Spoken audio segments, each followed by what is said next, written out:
Бардыгыбыз илим билим жаатындан аша берели белесте. Ушундай жакшы подкасттар бизге бере берсин дой кеңеште. Эң негизгисин айткандан адам бол, кабак ачар бол. Арулук менен жашар бол. Көңүлүнөн адамдын көпүрө базар жасар бол. Тагдырың кандай татаал болсо эгер, сен андан өткөн татаал бол. Төкмөчүлүктө мен түшүнүмдө мындай да, бул адамдар ушунчак гений, любой жерден чертип кошуп, оор нерселерди кылып кете алат. Бул жок эле ата берген жакшыбы, же ошону ок салып алып, жазып даярдап аткан оңбу? Мынабу тура калып төккөндү бизде айтыштачы.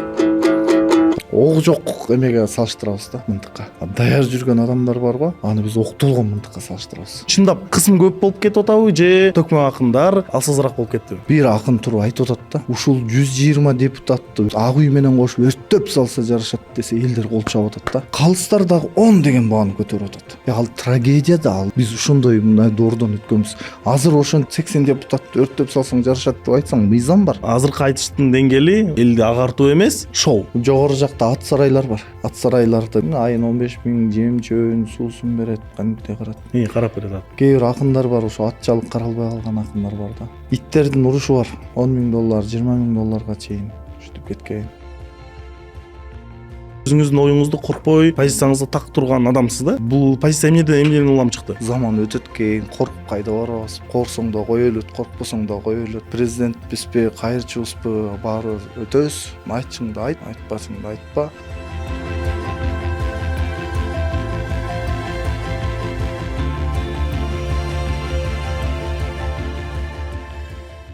Ассаламу алейкум көрүүчүлөр, актанын жашырынып көрбөстөн жактырууну баскынын.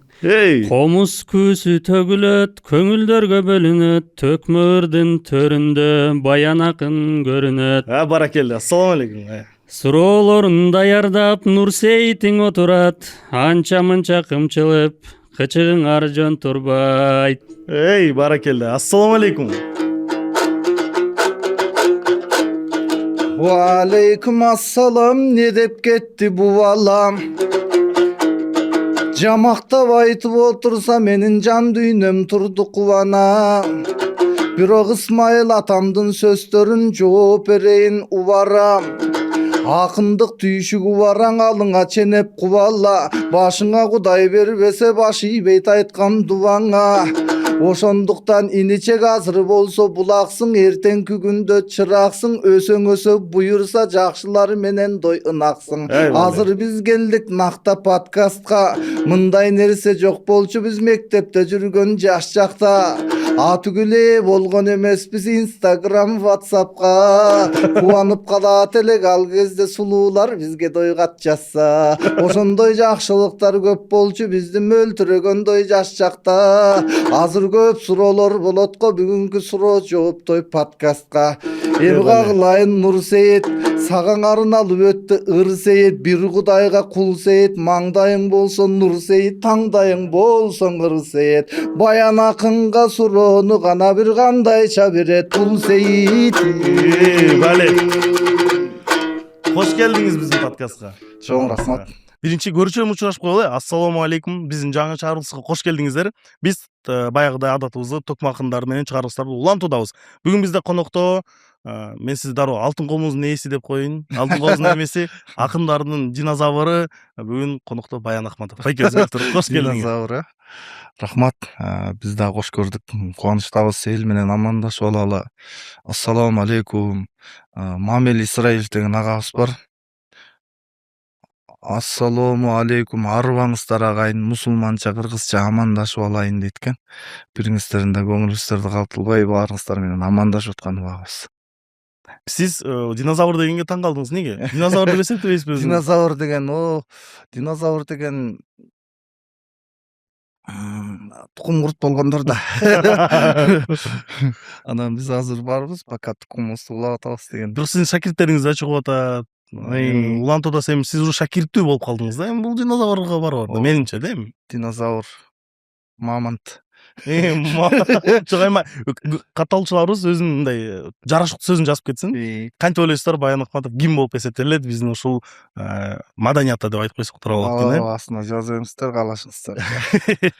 Анда эмес ушу чыгарыштын башында жактырып алсаңыздар бүгүн кызыктуу болот. Мен сизге 100гө жакын суроо даярдапмын. Эми анын баарысын бир четинен баштай берейин, антпесе түгөнбөй калат азыр баштабасам. Сиз 1980-жылы төрөлгөндө кандай үй бүлөгө келдиңиз? 1987-жылы маданий үй бүлөдүн арасында чоңойдум мен. Себеби маданий деген көптөр түшүнбөй калышы мүмкүн. Атам сүрөтчү. Чоң апам болсо жамакчы, чоң атам комузчу, тайкелерим дагы бири-бирден жамактайт, ырдайт. Кыскасы баардыгы ушундай. Анан бирок өнөрдөн суурулуп чыккан ошол мен болдум окшойт. Ошолордун сабагын, батасын алып. Мына жалпы аудиторияга, чоң аудиторияга дегенде өзү нарындан болосуз да. Анан негизи бир жакында бир досум менен сүйлөшүп отуруп калсак айтабыз да, эми нарындан төкмакындар көп эле чыгыптыр. Сиз пайда болгондон бери өзүңүздүн шакирттериңизди нарындан алып чыгып атасыз. Өзү нарын ушул төкмөчүлүккө, ушул чыгармачылыкка канчалык жакын эл? Нарын эми уютулган алтын да, мен билишимче. Тилди да үйрөнсөк, дилди да үйрөнсөк, кыргызча жашашты үйрөнгөн болсок нарынга барышыбыз керек. Ат башыда, барка ак талаада волонтерлор келет Япониядан, Кореядан. Өзүм айылымда деле бирөө келди, Кенжебек деп атын коюп алышпаган да. Бияка япон болуп келип, кайра кыргыз болуп кетти нарынгачы. Көп ушундайлар. Анан кыргызча жашашты баарыбыз нарындан үйрөнсөк болот. Негизи тили дагы нарындыктар тазараак деп айтат го, ошого кошуласызбы? Тазараак дегенге кошулбайм, таза дегенге кошулам. Тура айттыңыз, чалынып кетейин дегенсиз. Күтүп атпайм, чалынып кетесиз деп. Атаңыз сүрөтчүмү деп айтып атпасызбы? Негизи сүрөтчү адамдар бул жашоодо аз кездешип калды да, азыркы заманда тем более. Анан сүрөтчүнүн баласы болуу деген бул кандай? Өз негизи кичине кезиңизде балким атаңыз сүрөт тарткандарыңызды байкап отуруп калдыңыз беле? Менин балалыгым ошол май боектун жыты менен өттү. Атабыз сүрөт тартчу. Ал убакта азыр компьютер менен жазып аткан баардык нерсенин баары сүрөтчүлөрдүн колунда болчу. Азыркы IT менмин деп төш кагып аткан нерселердин баарын ал убакта сүрөтчүлөр жазачу колу менен. Анан биз атабыздын жанында отуруп сүрөтүн көрчүбүз, кошулуп алып Манасты тартчубуз, Коңурбайды тартчубуз. Балалык кезде баарын кыркчоронун баарын таанып, образдарын жаратып, сүрөт тартып. Анан Жаш таланттар фестивалю башталды. Мен ошо балалыгым эң алгачкы сүрөтчүлүк менен өттү. Көбү да күтчү, бул жактан баргандар, чоң сүрөтчүлөр карап, башыман сылашып, ушул баланы академияга алып келиш керек, чоң сүрөтчү болот деп алар. Баары ошондой болчу. Анан жашы баргандай экен. 180 градус бурулуш болду. Комузду колума алдым. Замирбек Үсөнбаев, Жеңишбек Байкелердин айтыштарына кызыгып, ошол тарапты бет алдым да чапкыладым аргамакта. Сиз негизи төкмөчүлүк менен дагы, ыр жазуу менен дагы мындай исполнитель катары көп жакын эми таланттарыңыз бар да. Анан ушул сүрөт тартуу эмнеси менен өзгөчөлөнөт? Сүрөт тартуу муну көп адам этибар албайт, бирок сүрөт тартууну мен баардык өнөрлөрдүн башаты катары баалайм. Себеби Кыргызстанда болобу, башка дүйнөлүк сүрөтчүлөрдүн баардыгын карайм, баардыгы бирден философ, бирден астроном болуп чыгат, же болбосо математика илимдеринде, же болбосо медицина илимдеринде сүрөтчүнүн образы аябай күчтүү. Анан ушулордун баарын карайм, Кыргызстандагы сүрөтчүлөрдү карап туруп элем, могу комузду колуна берсеңер, ар бир сүрөтчү комуз четет таң калыштуусучу. Ошондойбу? Баардыгына көзү жетет да. Сүрөтчүлөрдүн мүнөзү дагы башката. Аларга чачы өсүп, жакасы киртеп, мындай эме турмуш менен бааланбайт. Алар руханий турмуш менен өзүн баалашат. Анан үйдө атам дагы ошондой киши, сүрөткө мынтип башкача бир образ менен кирет да. Анан мисалы Сүймөнкул Чокморовду алып карагыла, сүрөтчү ким десе, кыргыз өңү Сүймөнкулдун өңүндөй деп атпайбы? Сүймөнкул Чокморовду жамактаган билсеңиздер. Волейболдо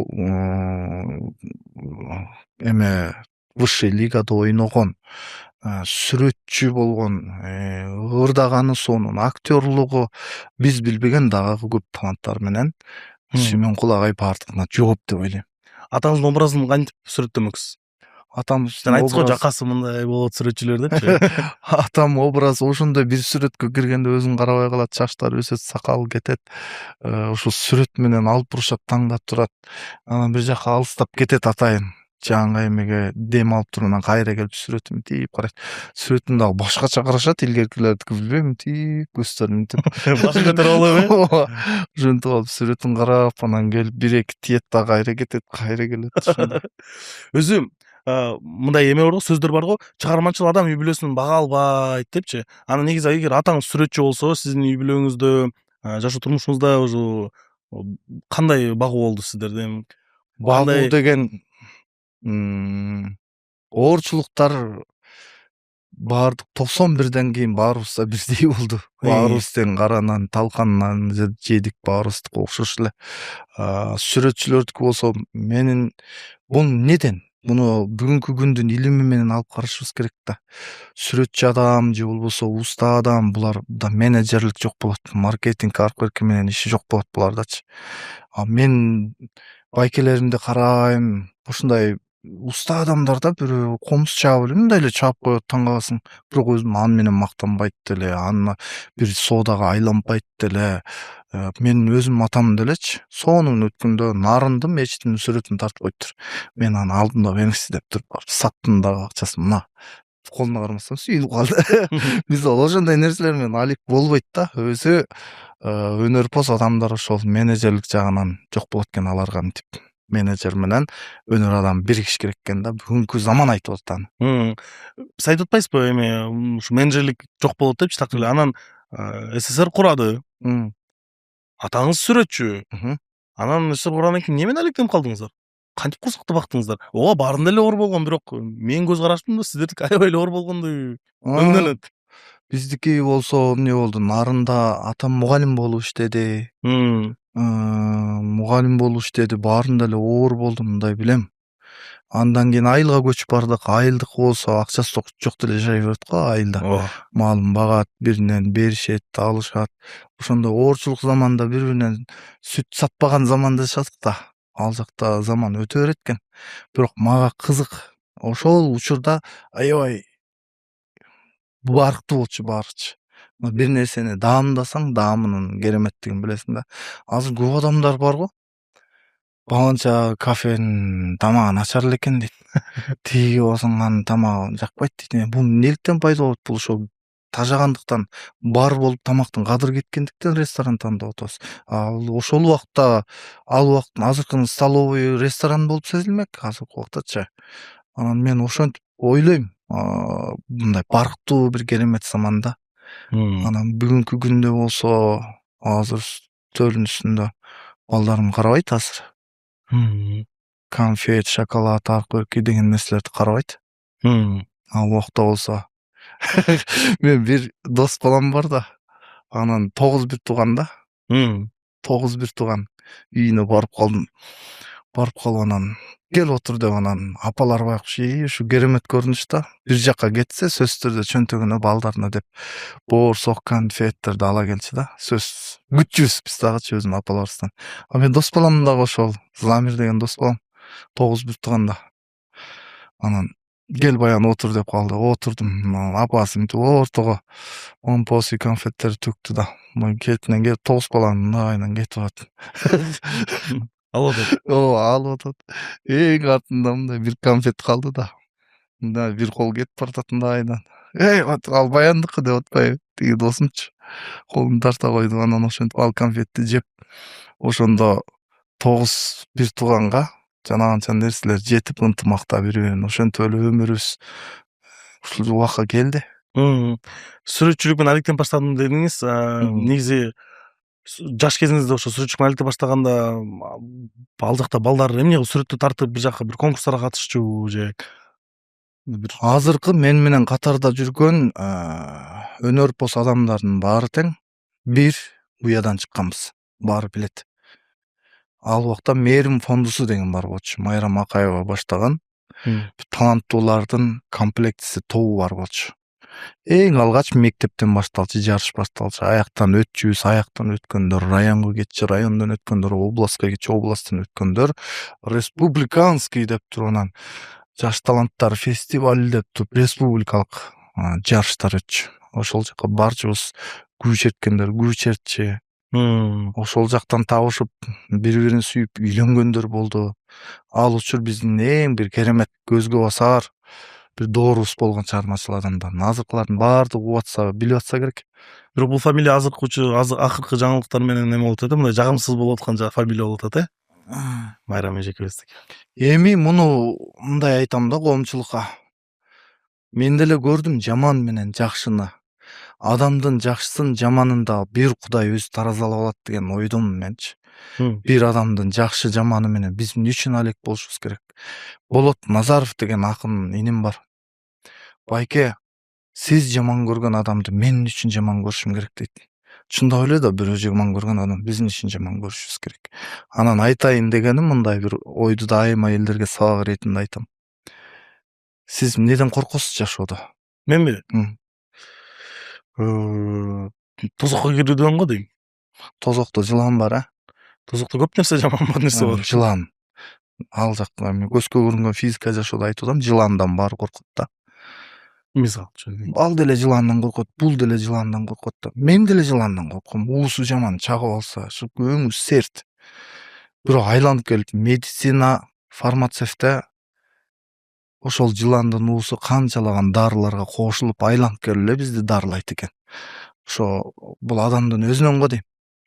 Мен ал Акаевтердин, Акаевалардын жакшы жагын көрө билейин. Мээрим фондусунда ошондой бир жакшы дары-дармек талантыбызга өнүп өскөн бир доорду көрдүм. Биздин подкастыбыз башка нукка буруп атабызга, макул, кызык деген улап сурайын сизден.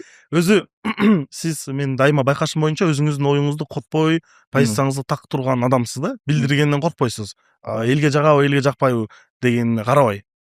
Бул позиция эмнеден улам чыкты?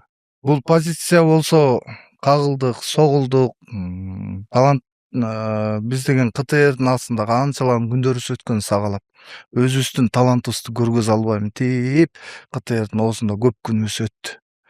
Кийин заман алмашты.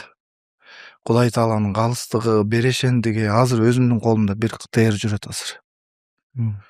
YouTube каналым бар, Instagramым бар. Мен эч жака эме кылбайм, ошол жака талантымды тартуулайм, өндүм, өстүм. Ошол жакта ырдайым, элге көргөзгүм келген нерсени көргөзүп жүрө берем. Ошентип отуруп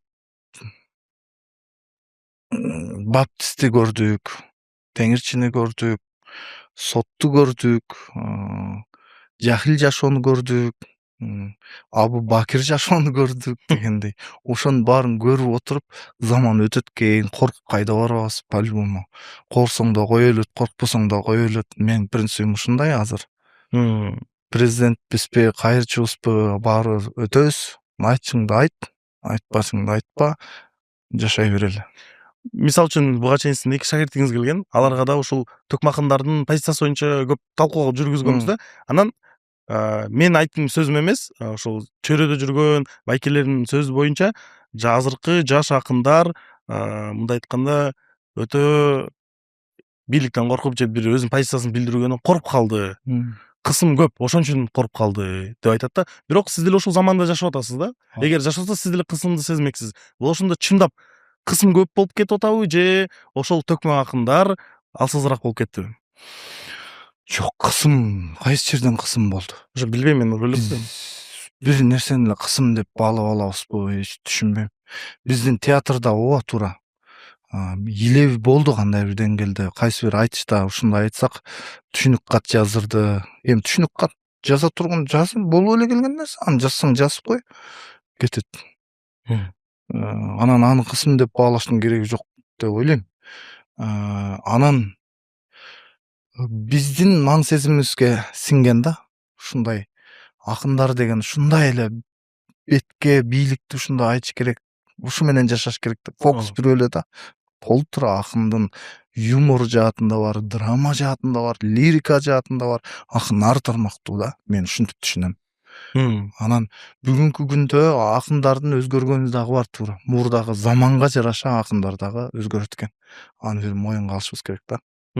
Анан Моюнга алганыңыз ошондо азыркы акындар алсыз болду деген кошулуп атасызбы? Жок. Заман өзгөрт, ошого жаша акын да Ага. өзгөрт. Муну карап туруңуз. Бир учурда айтыш болду. Ал учурда Акаевдин, Бакиевдин доору болду. Бирин кубалап, дубалап, ошондой учурда бир акын туруп айтып атат да. Ушул 120 депутатты өрттөп, ак үй менен кошуп өрттөп салса жарашат десе, элдер кол чаап атат да. Эй. Анан элдер кол чаап атат. Калыстар дагы 10 деген бааны көтөрүп атат. Бирок мен ал ойдо эмесмин.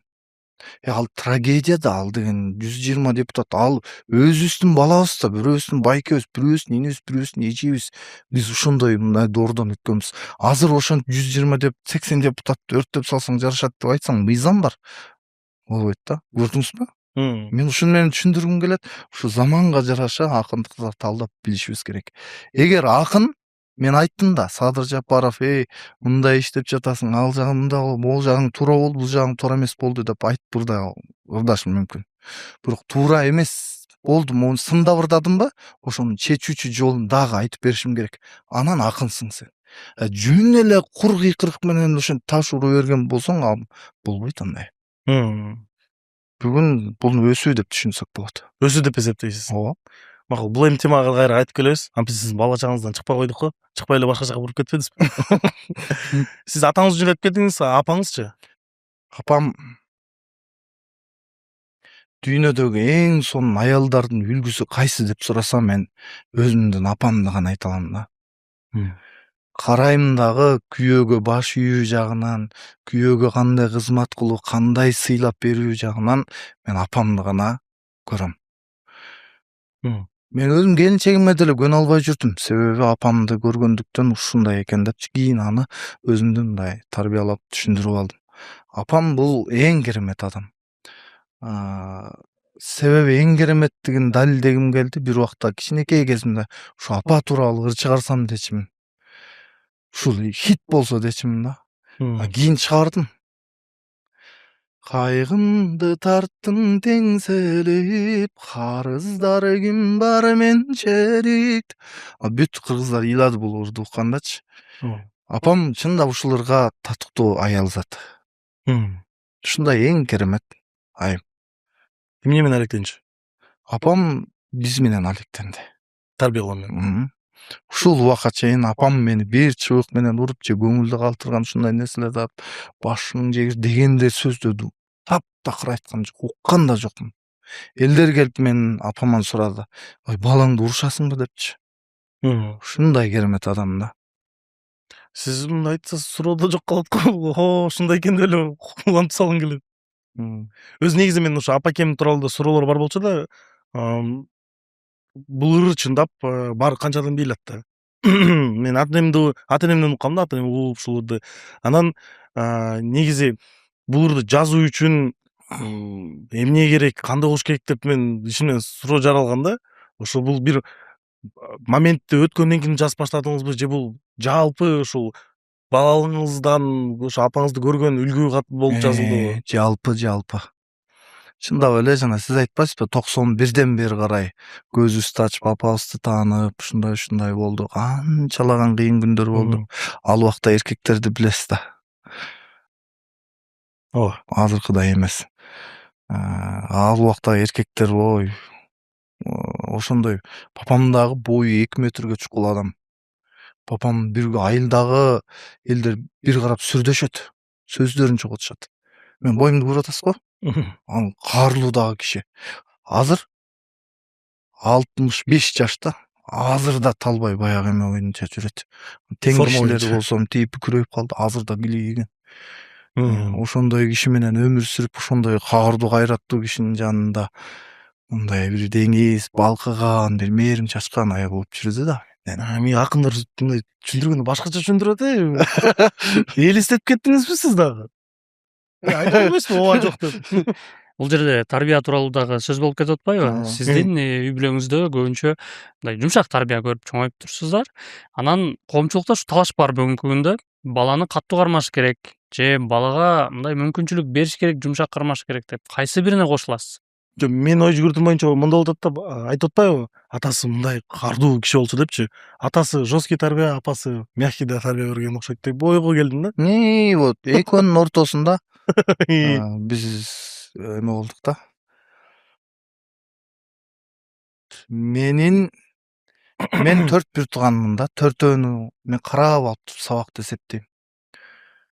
Мени көбүнчө атам папа деп чоңойдук. Мындай аябай эркелетип, берки 3 баласына караганда мага мээрим төгүп, сүрөт тарттыртып, берки бир туугандарым баары тең жакшы окуп, аябай эме болчу да. Алар фестивалдарга, конкурстарга баралы десе, отурула деп коюп, мен бара турган болсом чөнтөгүмө акчамды салып берип, ушундай болчу да. Анан ошол тарбиянын айынан мен эркиндикте мындай ааламга кең канат жайып чоңойгон бала болдум да. Берки бир туугандарыман байкалып калат мындай кысымдын эмеси. Оюн айта албайт. Мындай жигердүүлүк андай эмес. Бир нерсени пропускать этет. Тике карабайт көзү. Ушундай байкап калам да. Анан негизи аз сиз суроо бербедиңизби? Балага негизи эркиндик эле керек. Анан сөзсүз түрдө эркиндик эмес, кошумча дагы бул тарбиянын көп түрү бар го өзү. Еврейлер башкача тарбиялайт, орустар башкача тарбиялайт. Кыргыздын тарбиясы 7 жашка чыкканда хандай тарбиялайт дейт го. 12 жашка чейин кулдай иштейт дейт го. 13 жашында балаң советник, насаатчы болуп чыга келет деп айтат го. Мен ошо кыргыздын тарбиясына аябай ыктайм. Ошону турат деп эсептейсиз. Өзү айтып атпайсызбы, улуу байкелериңизди көрүп, аларда мындай сезилчү депчи. Анан ошол нерсе бир туугандардын ортосунда бир эме жаратпайбы? Мындай кызганыч. Неге ушул Кызганыч жаратпайт. Баардыгы тең мени кызганбайт, тескерисинче баардыгы тең мени келет десе күтөт. Туулган күн, майрам иш-чаралар болсо, дайыма баардыгын көңүлүнө алганга аракет кылам. Эң кичүү иним бар. Эми ал экөөбүздүкүнө дагы өзүнчө бир подкаст керек болот, аны аттап кете берейинчи. Айта бербейсизби? Эми кызыктырып кеттиңиз го, өзүңүз күлүп. Чөт мындай кызыктуу окуя окшойт да. Эми экөөбүз тең намаз окуйбуз, ал экөөбүз теңчи. Бирок пикирибиз башка да, чиркиндикичи. Пикирибиз башка да. Түшүнүп атам. Ал өзүнчө чоң тема да. Анан ошол иним менен көп сүйлөшкүм келет. Бир нерселерди үйрөткүм келет. Дагы дүйнөдө мындай жаңы нерселер бар, мындай китептер бар. Азыр мындай дүйнө IT тиякта Илон Маск деген бар, азыр триллионер болгону калды деген нерселерди айткым келет. Бирок ал кабылдабайт да мени дагы. Ошондой азыр бул нерсе коомдо деле бар го дейм. Ошондой ар түркүн бир семья деле кызыктуу да. Мен өзүм Европага көп барам, ошол жактын жактырам да барганда. Швейцарияга барсаң, Германияда жүрсөң, бир китеп окугандай руханий тазалап каласың. Өзүм атам болсо ар жак такыр жактырбайт. Ал болсо Россияны жакшы көрөт. Путин дегендечи экөөбүз отуруп урушуп кетебиз. Ар ким өзүнүн эмес позициясы бар, көз карашы бар. Өзү отуруп урушуп кетебиз. Анан папам баары бир, атам да ушу орустар жакшы көрөт деп, анан көксөсүн аткарайынчы деп Питерге, Москвага алып барып көксөсүн кандырып келдим. Ал жактагы улуу сүрөтчүлөр, Айвазовский, Шишкин деген чоң сүрөтчүлөр бар да. Сүрөттөрүн көргөзүп, галереяга киргизип чыргап калды. Азыр эле сиз өзүңүздүн үй бүлөңүздү демократиянын туу чокусу орногон үй бүлө катары тааныштырып кеттиңиз. Эми ошол үй бүлөдө чоңоюп, анан айрыкча сиздин балалыгыңыз 90-чы жылдарга туура келип, исламга ыктаган акын катары тааныйбыз. Исламга болгон кызыгуу, динге болгон кызыгуу кайсы жаштан башталды, каерден башталды? Айтып берейинби? Неге айтпайсыз? Болду эми. Айтып берейин. Бул да кызык да. 9-классымда ушу ла илаха иллаллах сүрөсү жөнүндө бирөө тапсирлеп берди. Мен ага чейин ла илаха иллаллах Мухаммед алла суралла деп айттым. Бирок бул жерде бир чоң сыр бар экенин балалык жүрөгүм түшүнчү. Анан мен барып калган жерде мен ал жакка капыстан барып калдым. Ал жакка ла деген жок дейт. Бир Кудайдан башка сыйынууга татыктуу зат жок. Бул сөз эмес дейт да. Жашооңдо дагы ушуну болуш керек деп айтты да. Мисалы иш кылып атам дедиң, аны өзүң кылып аткан жоксуң. Ал Кудай сени ушинтип буйруган үчүн иш кылып атасың. Бул жерде да ла илаха иллаллах. Кыскасы кирпигимен төбө чачыман баштап ла илаха иллаллах деген нерсе аралашкан түшүндүрүп берди да. Ох ата деп мен ушул жерден байландым да. Байландым дагы кубалап кеттим. Мага башка жашоо жок калды. Үйдөгүлөр менен да сүйлөшпөй калдым. Мага менин көзүмө баары эле капыр көрүнүп калды да. Бүт элечи. Көрсөм мен жана жазба көтөрүлдү деп коет го. Анан бир күнү папам айтат: "Мурдагы эле баян болчу" дейт. "Тажадык сенден" депчи. "Отуруп сүйлөшчү биз менен адамча" депчи. Мен уктабайм анда түндө Куран китепти свет өчүп калса чырак жандырып алып окуйм. Кичинекей кезимде эле ошондон баштап эле араб тамгаларын эме. Анан бир аз убакыт өтүп кайра өзүмө келдим. Анан кийин бияка студент болдум. Кайра баягы адатым дагы башталды. Анан Абдулла Шейх деген киши бар болчу. Ал аябай Кыргызстанда эмгегин кылган керемет инсан да. Укчубуз. Анан Эрлан Салбаров досум экөөбүз ошол киши ооруп аттыр туберкулезный больницада. Мусулман абалын сураган жакшы го депчи. Жүрүп алып сурап келебиз деп экөөбүз жетелешип ал кыяк чертип мен комуз чертип искусстводо окуйбуз музыкада. Барсак тиги киши мындай отурат го көрүп алып деп анан сүйлөшүп отуруп каякта окуйсуңар деди. Музыканыйда окуйбуз деди. Деп айттык. Анда ал окууңардан чыгышыңар керек деди. Болбойт деди. Кеттим мен ошондо же музыка эмес, же молдо эмес, же мусулман эмес, баары дүйнөм чачырады да. Не кылам, окуудан чыгып кетсем атам шыйрагымсын берет. Бул жакка эметсем Кудай алдында кандай болот ушул. Анан бирок жообун таптым бир күнү. Азыркы акын Жеңишбек байке жолугуп калсам, ушундай баланча жерге барчы, сабак болот деп айтты. Анан азыркы Замир Кария муфтий болду го. Ошол киши сабак өтүп атат, сабагын өтүп атат. Мен баягы ойдун арасындамын да. Мужуганда кыжалаттым да. Адамдыгым да кыжалат болуп атам. Дальше жашайм же жашабайм деген нерсе мени кыйнап атат да. Анан эң аягында байке мен азыр ушундай болуп атам дедим да. Десем айтты: "Бала" дейт. Сага сабак айтып аткан киши жеңи жоктон кыйын болуп кетти. Тоолок молдо Арстанбек Калыгулдардан кыйын болуп кетти. Комузуңду чертпейсиңби? Пайгамбар тууралуу, эне тууралуу, мекен тууралуу, Алла Таала тууралуу, ынтымак тууралуу ырдабайсыңбы деди. Кудай сага муну бербедиби дейт да. Ушуну себепкер кылып жакшы иштерди жасабайсыңбы деди да. Көзүм ачылды да. Мага жашоо келди менде. Анча мында көз бергендей болду мага. Көкүрөгүм ачылгандай болду.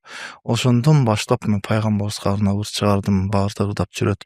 Энеге арнап ыр чыгардым. Мекен тууралуу ыр чыгардык. Айтыш үстүндө келатабыз. Жазган ырларыбыз жалаң ошол тууралуу болду.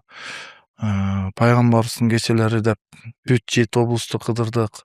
Москвага чейин барып сенкаларды койдук. Көз алдыбызда Абдыгапар Усманов, Раматлык Чубак Ажы Жалилов, ал Абдышкүр байкелер отуруп биз коюп аткан сахнадагы көрүнүштөрдү көрүп ыйлап отурган күндөрүн өз көзүбүздөн, карегибизден өткөрдүк ошол күндөрдүн баарын теңчи.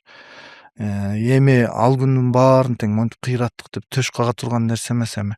Ошол нерселер менен акыретке барганда бир Кудай Тааланын бир жакшы шапаатына ээ болсок деген ой бар.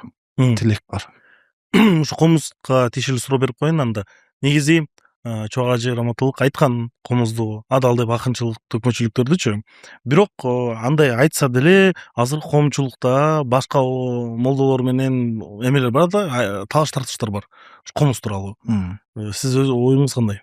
Кара балтага чакырып калышты мени. Ушундай иман кече. Сиз жакшы экенсиз, суроо берсем бирок кызыктуу окуяларды айтып берет. Сонун нерселерди айтып анан соңунда Баян Акматов деп чакырды. Мен чыгып пайгамбарыбызга арналган. Биз үммөтүң калагы жок кайыктар, ыйманынан алсыраган майыптар деп соны ырдап мен анан чыксам бир аксакал мени көздөй жуулунуп келатат. Колуман комузумду жулуп алган. Ойду жок болчу да андайчы. Кел деп комузумду жулуп алып туруп мени чапкан атат. Анан Садыбакас Доолов келип орусча эмне болуп атасыз деп ортого түшүп, анан Садыбакас Доолов менен тиги аксакал экөө урушуп баштады. Музыка арам болбойт, бидаат, сидаат деп бир том нерселерди сүйлөшүп атат. Анан каяктан комуз чертип ырдап атпайбы? Кана кайсы жеринде бар деп экөө аят хадисти экөөлөр талашып кирди. Анан алар талашты, көрсө аят хадистен деле так чыкканды эч ушул убакка чейин эч бир аалым, устаздардын оозунан уга албадым. Балким баланын көңүлү ооруп, бир ыйык нерсесин таштай албай калышы мүмкүн деп айтпай койгондур, бирок азыркыга чейин уга элекмин да. Анан мен өзүм жоромолумда ойлоп койдум. Бул арабтардын да деле пайгамбар сундорунда бир окуяларды айтып берди. Акындар бар экен, Хасан бин Сабит деген. Пайгамбарыбыз айтканы бар экен, ага эй сен айт дептир да. Биздин айткан сөздөн сенин айткан ырың дейт да, душмандарга ачуу тиет деп айткан немелери бар экен. Пайгамбарыбыз менен Айшенене да бир үйлөнүү тойлор болчу экен ал убакта деле. Урма аспаптар өздөрүнүн арфа, улуттук аспаптары бар го, ошондой болчу экен. Пайгамбарыбыз Айшенени ийине көтөрүп, тийип концерттен кызык тура болобу? Көрүп отурган учурун айтып берди бирөөрөөчү. Анан кетелик деп айтса Айшене жок дагы бир аз көрөлүчү деген дагы көрүп турган немелер бар экен. Ушундай немелерди угуп анан өзүм чечим чыгарып койдум, бул бычак сыяктуу эле нерсе окшобойт. Жамандыкка рок, хан жаның дарылаган, жин шайтанга арылаган жанагындай тартипсиз ырлар ушул бир ачуу эле күнөөгө алып барат окшойт. Ал эми жакшы нерсени баяндап атса артынан музыка дагы сүйлөп берген болсочу адамды алып учуп өтө жеткиликтүү кылып коет, ыйлатып коет. Анан музыканын дагы эмесин көрдүм мен, жанагындай сыбызгы деген аспап бар го, кыйылып калган. Так, элестете албайтым. Сыбызгы үйлөгөнү кадимки ыйлап турат ал сыбызгычы. Ошо эмнеге ыйлайт дегенде ошо кыйылгандан ошондой ыйлайт. Кыйылбаса ыйлабайт эле дейт. Ошондой ыйлап турган аспаптар, гобой деген аспап бар. Эң муңдуу лириканын аспаптары, скрипка. Кыскасы бул аябай чоң тема.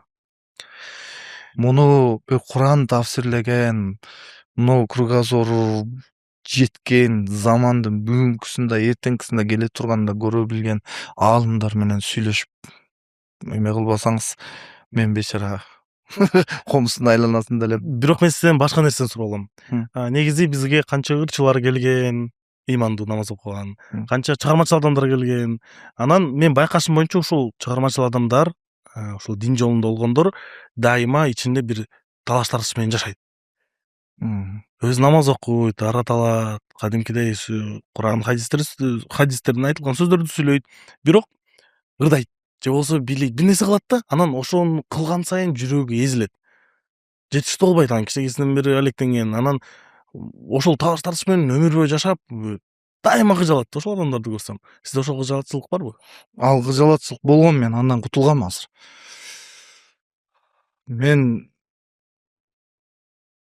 китептерди окудум, таандым, өткөн улуу инсандарды көптөр өттү да, эми Ибн Сина өттү, Ахмед Ясави өттү, Юнус Эмрелерди, Желалдин Руми, Мевлана,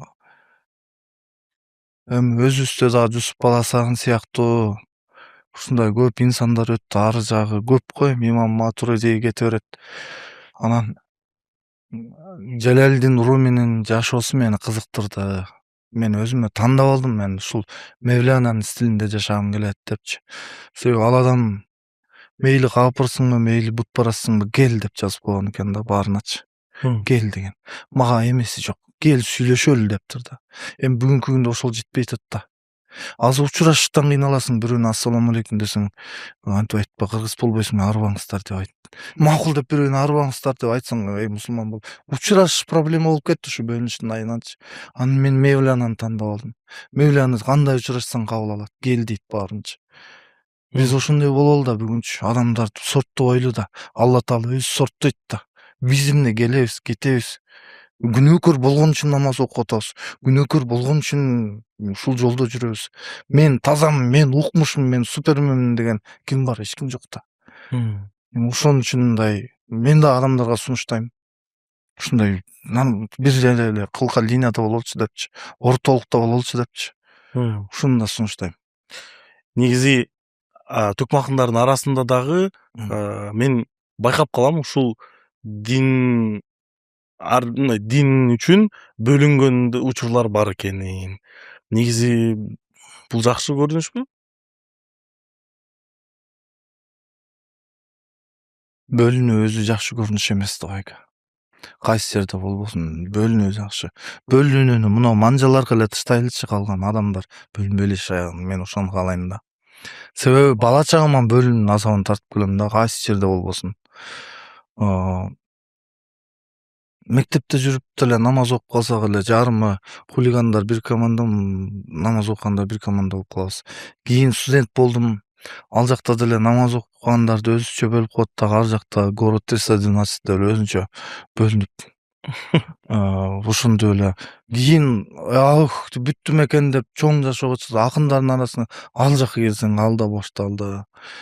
Эми анан ушул нерседен тажап бүттүм. Мага бөлүнбөй, мен баягы эле баянмын. Укмуш кыйраткан адам эмесмин, арасында жүрө берем мен. Кайырчынын дагы, аракештин дагы, молдо мусулмандын арасында жүрө берем мен. Ушуну кааладым да. Бирок ушул позицияңыз мен эми бар да, эгерки исламдын мындай бирок более радикалдуу көз карашы бар. Булардын дагы эмеси бар. Башка уюмдар бар. Анан негизи сиз ушул позицияны тандаганда баары менен тең болом дегенде, сиз буларга да тигилерге да батпай калган учурлар болуп калышы мүмкүн го дейм. Ал өздөрүнүкү, мен болсо Эч кимге батпасаңыз, жалгыз калсаңыз деле боло береби? ооба. Мага азыр ушундай. Өзгөчө адам Кечээ Олжобай Шакир байке менен сүйлөштүм. Китебимди берип карасаң, сонун адамдардай, китеп кармаган адамдар. Меңиз китебимди дедим, өзүм баян деген китебим бар да. Сизге белек болсун десем, дейт да. Мага сатпа китебиңди дейт. Китептин баркын кетирип атпайсыңбы сен дейт. Башка нерсенин баары сатылып, китеп ушул даражага түшүп калдыбы бекерге. Китептин кадырын көтөрүш керек. Мен мунусун сатып алам. Канча сом? 500 сом берип коем. Анан бир сабак. Андан кийин байке ушу түрмөдө отурдуңуз, бир абалыңызды сурап бара албадым, өзүм ыңгайсыз болуп чындап элечи. Мен өмүрүмдүн эң керемет күндөрү түрмөдө өттү деди. Эмне болду десем, жаза албай жүргөн чыгармаларымды ошол жактан жаздым, окуй албай жүргөндөрүн ошол жактан окудум. Мага сонун мүмкүнчүлүк түзүп берди деди. Ошондой болду. Анан бир ирет түрмөдөгү абактагыларга бардык. Мени дагы ошо чакырып алган. Анан ырдап атам ушинтипчи. Анан мен ырдап бүткөндөн кийин укмуш ырдап салдым да. Жусуп пайгамбар түрмөгө камалган. Биздин падышабыз түрмөгө камалды, аягы падыша болуп чыкты. Түрмөгө камалгандан кайгырбагыла деп тигилерге дух берип атам да. Деп атсам аягында бирөө айтат. Сен сөздөрүңдү уккандан кийин түрмөгө камалгым келип кетти деп. Кыскасы ушундай. Сиз эмне суроо берсеңиз менин файлдарым ачылып эле жаба албай калып атат. Азыр оңой эле? Ал жака кириш оңой эле дейм азыр. Ал жака кире турган эме подкаст ошол жака буруп салса болот, оңой эле. Кудай сактасын. Көрүүчүлөр да жазып кеткенсиздер, киргиңиз келип кеткен жокпу сиздин дагы. Негизи кайра дагы бир артка кайтып келели. Бала чагыңыздан өттүк, бирок андан дагы темаларды талкуулаган жокпуз. Өзү негизи комуз тууралуу сүйлөштүк, бирок комуз менен биринчи таанышууңузду айтып кеткен жоксуз. Негизи жашооңузда биринчи жолу комуз менен кантип тааныштыңыз? Анткени буга чейин сиз сүрөт тарттыңыз да. Комуз кантип пайда болду жашооңузда? Комузду апам алып келди. Өзүнүн тууганыныкынан. Советтер Союзунда мындай бастырып бат-баттан чыгарчы ал учурдачы. Дай жазалган кичинекей комуз экен. Ошол үйгө келди. Үйгө келгенде ошону эле кармап жүрдүм. Элдер чүк ойноду, чайка деп дөңгөлөктөн ойночубуз, топташ ойночубуз, ак чүлмөк ойнобуз. Менин элимем ушул комуз болду. Бирок үйрөткөн киши болгон жок. бирок ошо кармап жүрүп эле колдорум эптүү болуп калыптыр, баскандарга даяр болуп калыптыр. Андан кийин айылга көчүп бардык. Айылга көчүп барганда Абдыбек байкем деген бар. Укмуш өзүнүн чыгарган күүлөрү бар. Руслан Жумабаев экөө кошуна жашайт. Күчтүү комузчу да, легендарный комузчу Руслан Жумабаев деген. Ошол киши экөө кошуна. Анан Абдыбек байкемдин өзүнүн чыгарган күүлөрү бар. Анан ал үйрөттү да.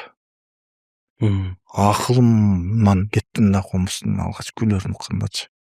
Сүйлөп атты да колдору. Ак бакай, кыргыз көчө, сарын жибекөй деген чоң күүлөрдүн башын баштап берди, ал көзүмдү ачып берди. Кийин өзүм улап кеттим. Ошо комузга болгон сүйүүм кечинде чертип атып ошол боюнча уктап калчумун. Эртең менен ойгонсом кошо комуз менен ойгончумун. Тура калып эле баягы унутуп калбайын деп сарын жибекөйдү ошолорду келтирип ак бакай ушундай махабат менен үйрөндүм мен. Дастандарды элестетпейсизби? Телевизордо Ашыралы Айталиев ырдап атат. Элдин баары артта көрүп отурат. Мен өзүмдү билбей калгам да. 1 метр жанына келип алгам да. Азгырылып кантип мындай ашыктыкта кантип келип калганын билбей калгам. Десем арттан биротоло жанына барып колунан өбөйбейсиңби деп айтып атпайбы? Кантип келгемди билбей калыптырмын да. Ошондой махабат менен үйрөндүм. Ошол учурда кошуна бир кыз келип калды башка айылданчы. Ошол кыз экөөбүз сүйлөшүп, ортодо сүйүү пайда болду. Бул жеңил эмес да? Жок. Айтуудан страшно эмеспи? Жеңиши. Бул эркектердин даражасы мындай сөздө болуш керек эмес, мындай диалог. Мен эми канча конокту көрдүм да эми. Мен балким деп атпаймынбы? Анан ал менен сүйлөшүп калып анан апасы ушундай башкачадан болчу. Колунда комузду алып анан өзүнүн кызына берип койду. Мен сүйүп калган, сүйлөшүп жүргөн кызгачы. Ошол комузду мен аябай сүйлөткөм. Ошо комузумду алып өзүнүн кызына берип койгон күндөн баштап башкача отношения мындай жек көрүүм башталды да. Эмне үчүн менин комузумду берип коет? Комузу жок, мен депрессияга түшүп кеттим. Күнүм кор болду. Тияка барам, бияка барам, эч окшобойт. Анан папам байкады меничи. Кийин болуп калды. Комузун бирдеме кылып алып келип бер депчи. Мага келип айтты. Барып сенин комузуңду ал, эмне үчүн алып алыш керек? Бар өзүң барып айт эле ал деп. Кирип бардым. Тунк басып мени караган. Илинип турган комузду алдым. Үн жок, сөз жок. Көрсө жеңил экен да алардын көңүлүн аяп мен да. Өзү бир айтыш туп калгам. Кутман менен айтышта сиз айтып эме тамашалап айткан экенсиз, мен комузумду алып ошо менен жок болуп кеттиң. Өзүңкү кылып алдың, мага комузумду кайтарып берген жоксуң депчи. Анан сиз өзү кичине кезиңизде ушундай бир окуя болгон экен го, туугандарыңыздан комузун сурап алып кеткениңиз, Көп болду андай. Комуз көп болду аябай. Андай окуяларым өтө көп. Кадимкидей комузду алып, анан эмне шакиртиңизди урушуп атасыз анан? Өзүңүз урдайт экенсиз комуздардан, сиздин комузду алып кетип калса. Ал айтышта. Комузга кызык жаратыш керек. Шоу жаратыш керек. Дискуссия жаратыш керек. Айтыш деген ушундай да. Анан айтышта болуп тура, мисалы Ахмат менен Изатында бири-бирин сүйүп калган ушунчалык ашыктар деп ойлойсуңарбы? Жок эми айтыш. Андай эмес. Анан артысында элдер жазып атат, байкуш ушуга эле тийип албайбы, ушуну эле сүйүп албайбы деп. Реалдуу жашоого кирип кетет го. Айтыш кадимки эле айтыш. Ушундай эле түшүнүш керек да муну. Эми макул, мен деле тамашалап айткам, урушуп койдуңуз го. Жок, урушпай элем. Кадимки ушулуп калгандай сезилип Ошондой сезилип кеттиби? Эми сиз эмессиз да, устат болуп туруп көмүп калдыңыз да, ар бир сөзүңүз ушу устаттын оозунан угулгандай угулат да. Сиз айтыш деп кеттиңиз. Бир учурлары мисалы 2000-жылдары казак-кыргыз айтышы аябай мындай көрүү чогултчу, кызыктуу болчу. Бүгүнкү күндө андай айтыштар жок эсе да. Анан же бир мындай көрүү чогултпайбы? Бул эмнеге байланыштуу? Бул мамлекеттер ортосундагы карым-катнаш мурункудай болбой калдыбы, же кайсыдыр бир тарапта андай айтышка чыга турган акындар азайганбы? Буга кошуп дагы айтып кетсе болот. Мен акыркы барган айтышым ошо казак-кыргыз айтышында сиздин айтышыңызды көрүп калгам.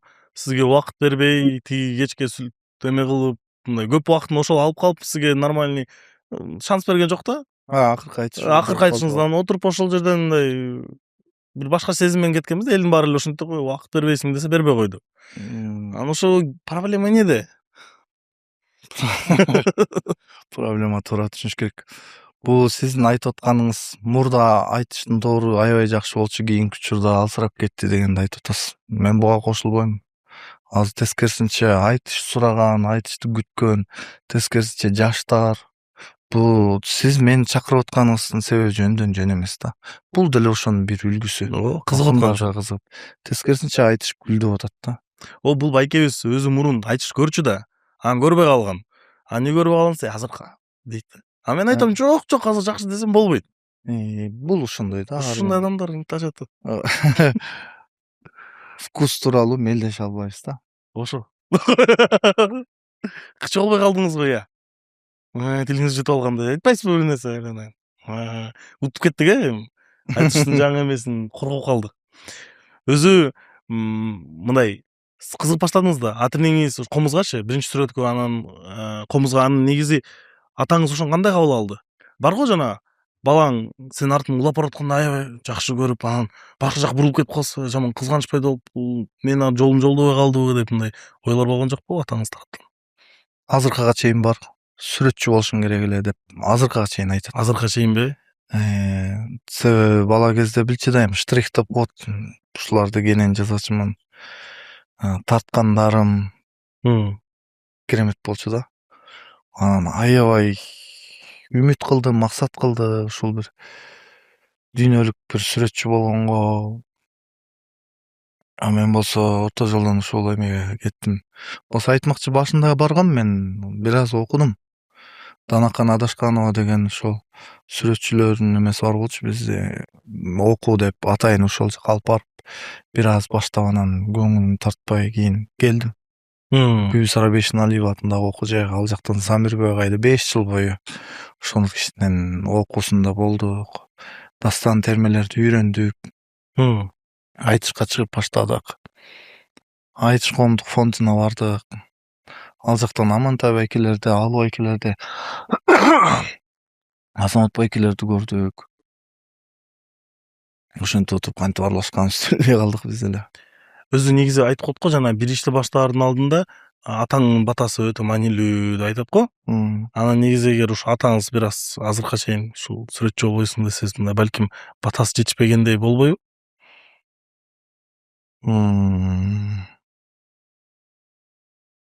Негизи муктажмын кайсы учур болбосун атамдын батасына.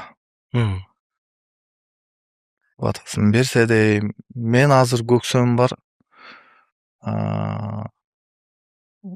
Дүйнөдө бир жакшы көксөм бар. Жума намаз болобу, багымдат намаз болобу, атам экөөбүз бир катарда намаз окусак деген мечтам бар. Себеби башка эмелерде көрүп калам да, суктануу менен карайм мен. Шилекейим агып, көзүм талып, жүрөгүм ушундай бир кусадар болуп карайм ата баласын намаз окуп аткандарды. Бир семьяларды көрөм, атасы дагы Куран жаттаган кары, баласы дагы ошондой, сонун маңдайындагы нурду көрүп ушундай бир суктанам да мен. Анан ошол сыяктуу меники анчалык деле эмес, эми жума намаз болобу, башка намаз болобу, ошо атам менен бир катарда намаз окуп. Сиз жаман эмеңизди, духуңузду жоготкондойсуз го? Кененирээк койбойсузбу максатыңызды? Бир эле намазга койбой. Дайыма окуп калалы дебейсизби? Бир намаздын артында билесиз да. Эми ооба, бирок эми коерде мындай чогуу окусак дайыма дебейсизби? Сиз менен дайым талашкан эниңиздин ордун ээлеп турайын бүгүн. Мисалы айтышта аял эркек болуп айтышып калат да. Анан ошол жерде айтыш кызууга кирип кеткенде бир кандайдыр кагазга оролгон мындай үй бүлөлүү адамдар деле бири-бири менен мындай кандайдыр бир бөлөкчө айтыш болуп кетет да. Көбүн кызыктырган айтыш болуп кетет. Ошол жагы кандай болуп калат сиздин? Жок, сиз мындай кызган айтпайсызбы? Чоң суроо кылбай эле 18+ айтыш кетип атат. Ошол. Ошол кандай болуп кетет депчи. Бүгүн сиз кычык эмес, сизди кычып атабыз го баарыбыз. Эмне болду сизге? Эколоп атасыңар да. 18+ айтыш Мен билбейм кимге. Менин деле ошондой айтыштарым бар. Бирөөлөр ошону каалайт окшойт. Кандайдыр ал жеңил тема да. Жеңил тема кулакка жагымдуу. Соткач кууп отуруп кулакка жагымдуу, ушак кууп кулакка жагымдуу. Бул адамга пайда да бербейт болгонундай. Расслабуха деп коет го. Ошого жакын болот. Ал эми бийик темадагы айтыштар деле бар, андайлар деле. Эми ким эмнени көрсө ошондой суроону берет экен да. Бүгүн жаман болдуңуз го. Бир нерсе кылып реабилитация албасаңыз болбой калды ал жактан. Ай. Мен бул жер жанагы теманы улантып эме кошуп кетким келди. Негизи сиз айтып атпайсызбы? Мен да мындан кыялым бар болчу да. Атам менен чогуу намаз окуп бир сапта турсам депчи. Бирок ишенесизби, бир учурда мага сезилген мүмкүн эмес дей. Ойлогом да эми такыр мүмкүн эмес окшойт бул жашоодо эми пайгамбарлардын да канча жакын эмелер, аялдар тыштады, бала тыштады, көп болду го анда окуячы. Ошондой окшойт деп ойлоп жүргөм да негизи. Бирок баягыда эми ага чейин жума намаздарга барып турчук, бирок бул мындай одноразовый акциядай көрүнчү да магачы. Качан мындай толукканды эмес деп эңсешим. Анан бир учурда ошол үйдө атам намаз окуп атпыр да 5 мал. Анан чакырат. Алдыга өзүңөр чыкпайсыңбы дейт. Анан ошо окуп, бир окудум, эки окудум, үч окудум, ушинтип эле окуп кетип калдым да. Анан бир учурдан кийин ошол осознание келип атпайбы? Ай, мен муну эңсеп жүрчү эмес белем. Мына келип калды депчи. Анан неден келди? Дуалардан. Кечки дуа кыла берсең келет экен ал деле нерсечи. Ошондуктан сизге айтып атам да, чоң эле максат коюңуз. Буюрса балким 5 малда тең чогуу дайыма аягына чейин окуп каласыз деп атпаймынбы? Эми максат койгон бул мечтага пайгамбарыбыз өзү жете албаптыр, анан Мен деле ошентип эме кылгам да, бирок алага жеңил да. Эгер максат коюп калса, ал жактан деле иншалла деп айтайын, эми комментарий жеп кетпесе экен. Кудай буйруса деп деле айтып коеюн. Бирокчу бир артыкчылык байкаш керек. Өтө честный адамдар. Биз кийинки поколение бир нерсени билиш керек. Намаз окуп, сакал койгонубуз менен бизде принцип, пактык, бир нерсе жерге чакырса убагында келүү, алганды берүү деген нерселерден артта калдык. Менин атам булар бизге салыштырмалуу Кудайга жакын болуш керек деп ойлойм да. Себеби булар өтө так жүрөт, айттыбы аткарат. Биз сүйлөбүш аткарбайбыз, ушундай коом болдук го кийинкилер. Менимче мындай бирдей абалдабыз го дейм, анткени биринчи намаздан суралат, намаздан кийин деле башка нерселер сурайт да. Намазыбыз макул бар экен, калган нерсебизчи. Тигил адамдарда намазы жок болушу мүмкүн, бирок тигил нерселери бар да. Абалыбыз бир Алышып берип турабыз. Ошондуктан бирок эгер ошол угумундагы адамдар угуп жатсаңыздар, аталар, байкелер, сиздер намаз окусаңыздар дароо бейишке кирип кетчү дейсиздер да. Ошондуктан бир ойлонуп көрүңүздөр. Балким башташ убакыт келди дегендейчи. Бизди уланталы. Ооба. Сиз кичине кезинде ошо комузду чээрдип ушу кызып баштаганда сиз шылмагандар болду беле? Сен эч ким колуңдан келбейт, болбойсуң. Эмне кылып атасың деп. Комузду көтөрүп 3 айдын ичинде эле жетишкен аябай чоң күлөрдү чертип. Анан дымакты карабайсың, 3 айдын ичинде мектепке кружок ачкан. Комуз үйрөтөм деп балдар келген. Сизби? 3 айдын ичинде эле үйрөтөм деп. 3 айдын ичинде жетишип, кайра үйрөтүп баштагам. Анан мага үйрөнүп балдар келген. Үйрөтүп атсам, завуч келип кыйкырды да. Не кылат ат биякта каңкылдап депчи. Келип ушундай комуз үйрөнүп атабыз деди. Ким үйрөткөн ага? Мени көргөздү. Сенби, жоолгула бу жерден деп колап чыкты. Ушул колап чыкты. Мен азыр али эсимде. Эженин атын айтпай эле коеюн. Ошондой болду. Анан шайлоо болчу. Мен ошентип кызыктар болуп жүргөндө Карганбек Самаков дегенди тааныйсызбы? Ошол ошо Нарын округунан депутат болуп, анан мени көрүп, таланттуу бала экен ушул балага деп, Ямаха сатып берейин деп мага эме убада берди. Ямаха сатып берди, мектепке келди, анан мектеп алып алды. Өзүнө депчи. Андан кийин чечип турайын деп мен үйгө алдым. Анан кайра директор суратып алып алды. Мен азыр аябай мыкты аранжировщик, мыкты клавиш ойногон адам болмокмун деп ойлойм ошол учурдачы. Себеби баат убакта жетишип бараткам. Ошондон көңүл калып ушу азыркыга чейин клавишам менен алысмын да. Анан негизи мектептер балдарды өстүрөт дегенге мен толук кошула бербейм. Себеби мени ошол фестивалдар, конкурстар мектептен оолак өстүрдү. Мен окуган деле жокмун. Бирок окубасаңыз мынчалык жакшы сүйлөйт болчусуз. Бирок окугандардан жакшы нерселерди үйрөндүм. Ушул ойдомун да. Жөттө эме болбой эле коеюн, өтө радикал болбой эле коеюн. Эми мен ойлонуп атпаймынбы азыр кайсы жагынан кирсем деп. Негизи бул жерде талаш тартыштар көп да эми. Окуу керек, окуу кереги жок депчи. Менимче сиз эмессиз да. Эмне деп коет эле? Инстинкт выжившего болуп атасыз да эми. 100дөн бирөөсүз балким. Бирок калгандар окугандар караңгычылыкта жүргөндөр канча. Сиз дагы бир өзгөчөлүгү мен мисалы үчүн атам журналист болуп калгандыктан апам мугалим да. Ошондой үй бүлөдө өскөн үчүн мектеп, үйдө деле мектеп, мектепте деле мектеп да. Анан мектепте деле улуу класстар жакшы окугам, университетте деле окуган жокмун, бирок караңгы болуп кеткен жокмун да, анткени ата энем бар. Сиз деле ошондой болду да. Атаңыз сүрөтчү болуп атса, апаңыз сиз менен алектенсе, эгер карапайым болсочу ата энеңиз, элестетиңиз, мектепке бардыңыз, анан мектептен да окуган жоксуз, караңгы болуп кетмексиз да. Маселе мектептин системасында. Системасында дейсизби? Кыргызстанда билим берүү тармагында. Мына бир нерсеге келеличи. Сиз ынанасыз, башка вариантыңыз жок. Мен өткөндө мектебиме бардым. 9-чу, 10-чу, 11-чи класстын окуучуларын жыйнадым. Эми бул окуучулар окууну бүтөт, эртеңкиге максат коюш керек, бул окуу жайга тапшырыш керек. Ушуларга бир сүйлөшөйүнчү дедим. Отуруп сүйлөштүк. Бир окуучуну чыгардым. Чыгарып кучактайын десем жалтанат. 2-3 жолу жалтанды да. Мынтипи? Качат да. Неге жалтанасың дедим да. Мен сени урган атам. Мугалим урабы, атаң урабы? Жок дейт, айтпайт. Көздөрүм коркуу жалаң көздөрүчү. Коркпочу дедим, келчи дедим. Сен менин бир тууганымсың, инимсиң. Сен билесиңби дедим да. Адам ата жаралгандан баштап акырга чейин сен бир эле ушундай баласың. Сенден башканы жараткан эмес Кудай.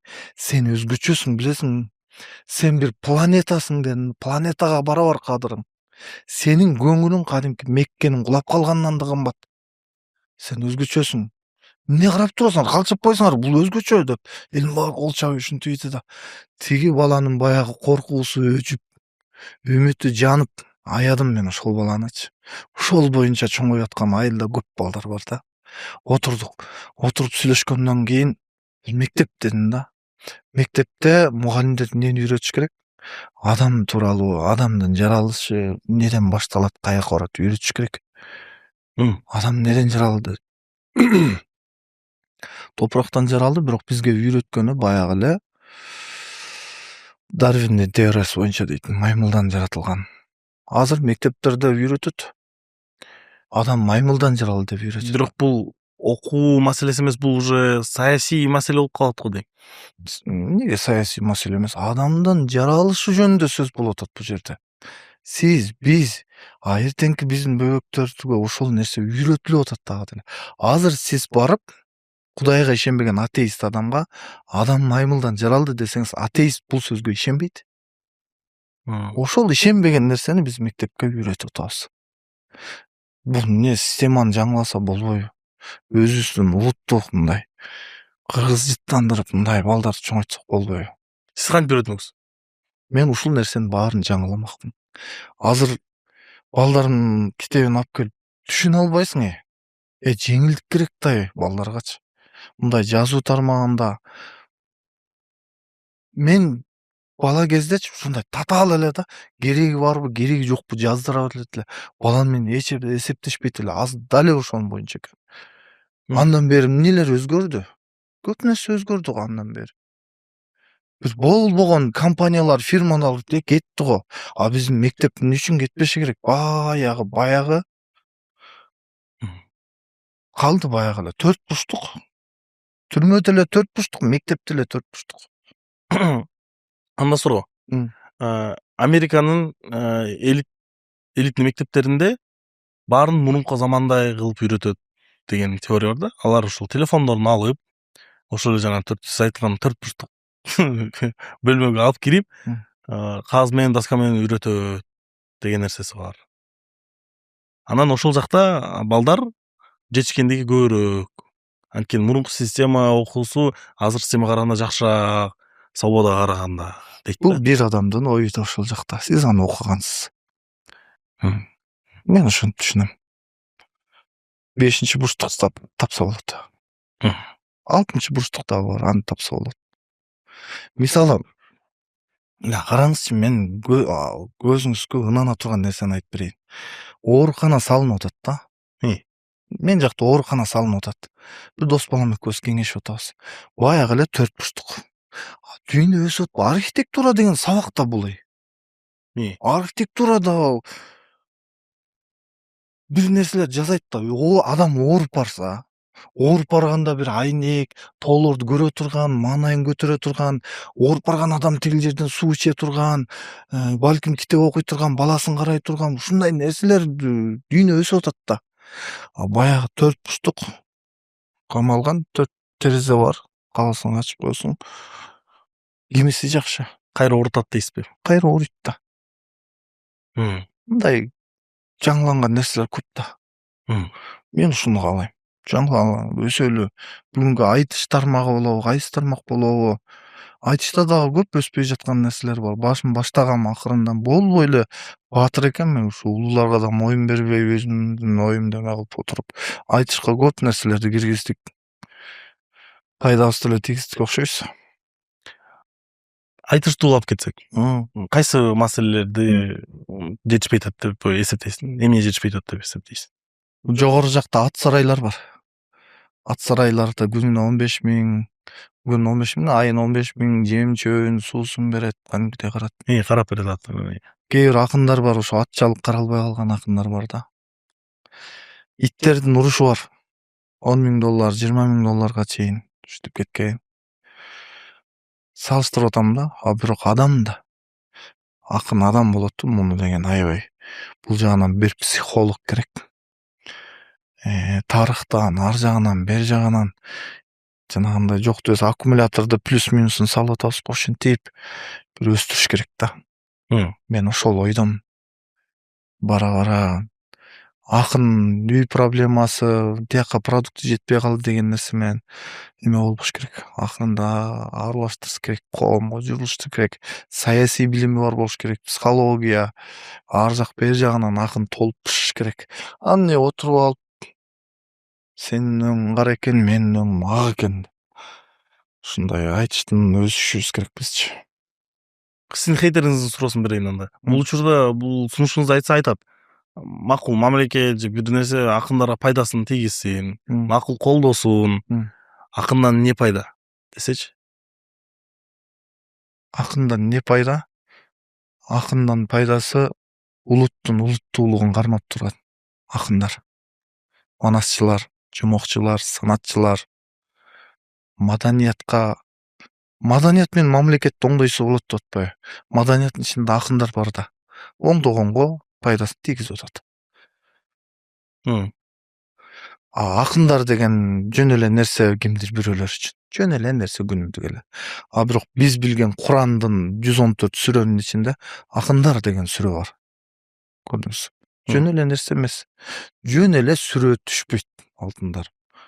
Куран аятында бир тамганын ичинде чоң маанилер бар. Бир килейген сүрө түшүп атат акындар деген. Жөн нерсе эмес. Ошол сүрө жөнүндө айтып бербесеңиз болбой калды. Өтө кызык кетти. Ал акындар тууралуу сүрөбү? Аны менен чакырышыңыз керек бул жака. Жок, Куран тафсирчини. Аны азыр каяктан табам мен аны азыр? Ал өзүнчө чоң сабак да, Куран тууралуу. Жок, сиз өзүңүз түшүнгөнүңүздү айтып берсеңиз, мындай чечмелебесеңиз деле түшүнгөнүңүздү айтып берсеңиз кызык. Биз ушуну башта олуп туруп аягына чейин чыгарбасак эмне болот анын? Бул акындар тууралуу сүрө бар. Сөзүң бул өзүң деген кеп бар. Сиз эмнени сүйлөсөңүз, жашооңузда ошол бар. Сиздин азыр психология жаатында бүгүндөн баштап мага эмне суроо бердиңиз? Жазып, математикага салып, кайсы сөздү көп кайталадыңыз, негативи канча, позитиви канча изилдеп отуруп сиздин немеңизди чыгарып койсо болот. Сөз бул касиет. Кандай бир учурда айтылган сөзүң башыңа бале болот же бакыт болот. Ушуну сөз түрүндө эстеп коюшубуз керек. Көп акындар жашап өттү бул жака чейинчи. Акындын дагы диний илими болуш керек. Себеби кээ бир акындар айтпай турчу нерсени айтып салган да. Мисалы, Кудайдын чек арасына өтүп алып бир нерселерди айткан акындар бар. Жашоодо таскасы чыгып кеткен акындар бар. Чек арадан өтпөш керек. Тагдыр деген маселе бар. Илгишпеш керек. Бул көп нерсе бар. Бул сөздүн айланасындачы. Карантинде жатып алып сөз тууралуу издедим. Баланча акын ушул сөздү айтыптыр. Кетти деп кой. Эмнени сүйлөдү? Эч ким ойлобосун, сүйлөп койдум, эч ким укпай калды, кетип калды деп ойлобосун. Бул жашоону Кудай таала ушундай керемет жаратыптыр. Бир тамгаң дагы кайтып келет экен да. Ошон үчүн акындар үчүн окуу керек деп атам да. Оозум бар деп эле сүйлөй бербеш керек. Пайгамбардын сонун хадистери бар. Сүйлөсөң чындыкты сүйлө. Сүйлөгөнүн билбейсиңби? Сүйлөбө, унчукпа. Ушундай сонун керемет нерселер бар. Ошонун баарын үйрөнүшүбүз керек. Кийинки айтыштар, мисалы үчүн ошол менин кошмо алпарычым сыяктуу адамдар айтат да. Угуп атасызбы сиз? Айтат. Ушул азыркы айтыштын деңгээли мындай элди агартуу эмес, эме болуп калды дейт. Шоу. Вот именно ошол үчүн сабак керек. Бирок сиз да аябай шоуга жакын деп уккам. Ооба. Сактан шоу кылып саласыз. Демек сиз ушул кандай болуп калды бул жагы? Ошону түшүндүрүп берсеңиз. Кимден уктуңуз эле? Жок, эми сиз кимден уктум, мен көрдүм да. Көрдүңүз. Ооба. Көрсөңүз анда жооп берейин. Уксаңыз жооп бермекмин эмесмин. Мен көрүп чыккан айтады. Шоу дагы бул өзүнчө илим. Шоунун арасында бир жеткире турган таалим тарбияңды акырында кылып жеткирсең болот. Сонун нерсе бар. Сөзүңдүн арасында бир пайдалуу нерселерди келтирип кетсең аябай мыкты болот. Мен тамада болом кээде. Тойлордо ырдайм. Позициям бар. Сөзсүз тамада боломбу, ошондой нерселердин ичинде бир сабак катар бир нерселерди жазайм. Айтышым болсо арасында сөзсүз бир пайдамды тийгизип кеткенге аракет кылам да. Сиздин бир эмеңиз бар экен, айтышыңыз бар экен. Ошо айтышыңыз урушка чейин кетиптир. Урушка чейин кеткенден кийин сиз бул пранк болчу деп айтып коюпсуз. Ошондо бул шылтоо болуп калдыбы же дагы бир шоунун элементи болуп калдыбы? Пранк болчу, кайсы? Урушуп кеткениңиз. Кубатта көз ага инибиз да, чогурдап жүрөбүз. Бул жерде мен жөн гана курмандык болуп калдым. Себеби Кубат Тукешевдин концерти. Репетицияга 2 жолу чакырды мени. Ушуну сиз аткарасыз деп. Бул жаат айтыш болот. Жаат айтышта ушундай бир эме ажиотаж жаралыш керек. Аягында ушундай болуш керек деп мага үйрөткөн. Акындардын өздөрүнүн тапшырмасы болчу. Аны аткардым. Эң мыктысын мен аткардым. Өзүм кандай сүйлөшкөн болсок ошондой аткардым. Аягында элдер теңдей болуп, эме кылып, элди баса алган жокпуз. Эл башкача болот экен. Андан кийин сураштырсам, режиссер Болот Тентимешев, идеялы Туткучев, концерт коюп аткан Кубат Тукешев. Бирок мен калып калдым да бери жактачы. Анан ойлоп коем, мен аябай мени сооруткондор көп болду мындай. Эми бул деген пранк деп коет, жашоо ушундай дейил бул деп. Туура эмес кылганымды билем, моюндайм. Кайра кайтып келсек, ошондо азыркы акындардын, төкмө акындардын башкы максаты элди агартуу эмес, элди алаксытуу же болбосо маанайын көтөрүү болуп калды дегенге кошуласыз. Бул биринчи суроо. Андан экинчи, ошол элди маанайын көтөрүүчү төкмө акындардын катарына кирип калдыңызбы? Жок, бул жерде мага айткан агартуу жаатында ойлонушкан режиссерлор муну. Бул маселеде эмес, негизи эле. Негизи Жалпы эле. агартуучулук жаатында да ооба, сөзсүз түрдө. Мен өзүмдүн позициямда эле ошондой агартуучулук жаатында иш кылышыбыз керек. Башка акындар дагы ошондой болушубуз керек. Бирок мага чөткө ответ керек болду. Кандай болду? Ошондо сиз кошуласызбы азыр оюма? Азыр айтам да. Төкмө акындар бул агартуучу эмес, элдин маанайын көтөрүүчү гана эме зат. Бир маанайын көтөрүүчү, экинчи агартуучу эмес. Агартуучу эмес болуп калды азыркы төкмө акындар ошо деңгээлге түштү. Жок. Андай бир фокуста эме кылбашыбыз керек. Муну агартып аткан акындар бар. Анан экинчи суроо ошол болчу. Сиз өзүңүз кайсы акындарга кошосуз? Экөөнү тең кошом мен. Кээ бир жерден жанагындай эмелерди жасап, агартуучу жаатында дагы эме кылам. Бул аудиторияны окушубуз керек бул. Кирип барган аудиторияңа эмнени үйрөндүң, биягыңан ошол чыгат. Эмнеде жашайсың, ошону көргүзөсүң элгечи. Вот акын ошону эле түшүнүш керек да. Анан бирөөнү агартат дегенди айта албайм. Эмнени жашаса акын ошону ырдайт. Байгелер боюнча сиз алтын комуздун ээсисиз. Анан мен ошо алтын комузду изилдеп баштаганда эми баары эле алтын комуз бул айтышты айтат, тиги айтышты айтат. Ама кызыктуу болуп кеттим да, алтын комуз деген эмне? Анан мен түшүнүгүм боюнча бул футболдогудай, алтын топтогудай эле нерсе экен. Туура айтамбы? Ошондой. Анан демек бул мыкты акынга берилет да. Анан мен ой жүгүрүп баштадым. Так, анда бир рейтинг бар болуш керек мыкты акындардан дедим да. Анан тааныш ошо менен айтышты жакшыраак түшүнгөн адамдардан сураштырып баштадым. Ким номер 1 акын, ким канчанчы орунда турат деп баштап, анан сиздин ордуңузду сурадым. Бардык эле сизди 7-8 орунга койду. Анан мен ой жүгүрүптүм, түшүнүп атасыз да. Алтын комуздун ээси неге 7-8 орунда? Бул жак кандай болуп калды? Мага ошону түшүндүрүп берсеңиз жакшы болмок.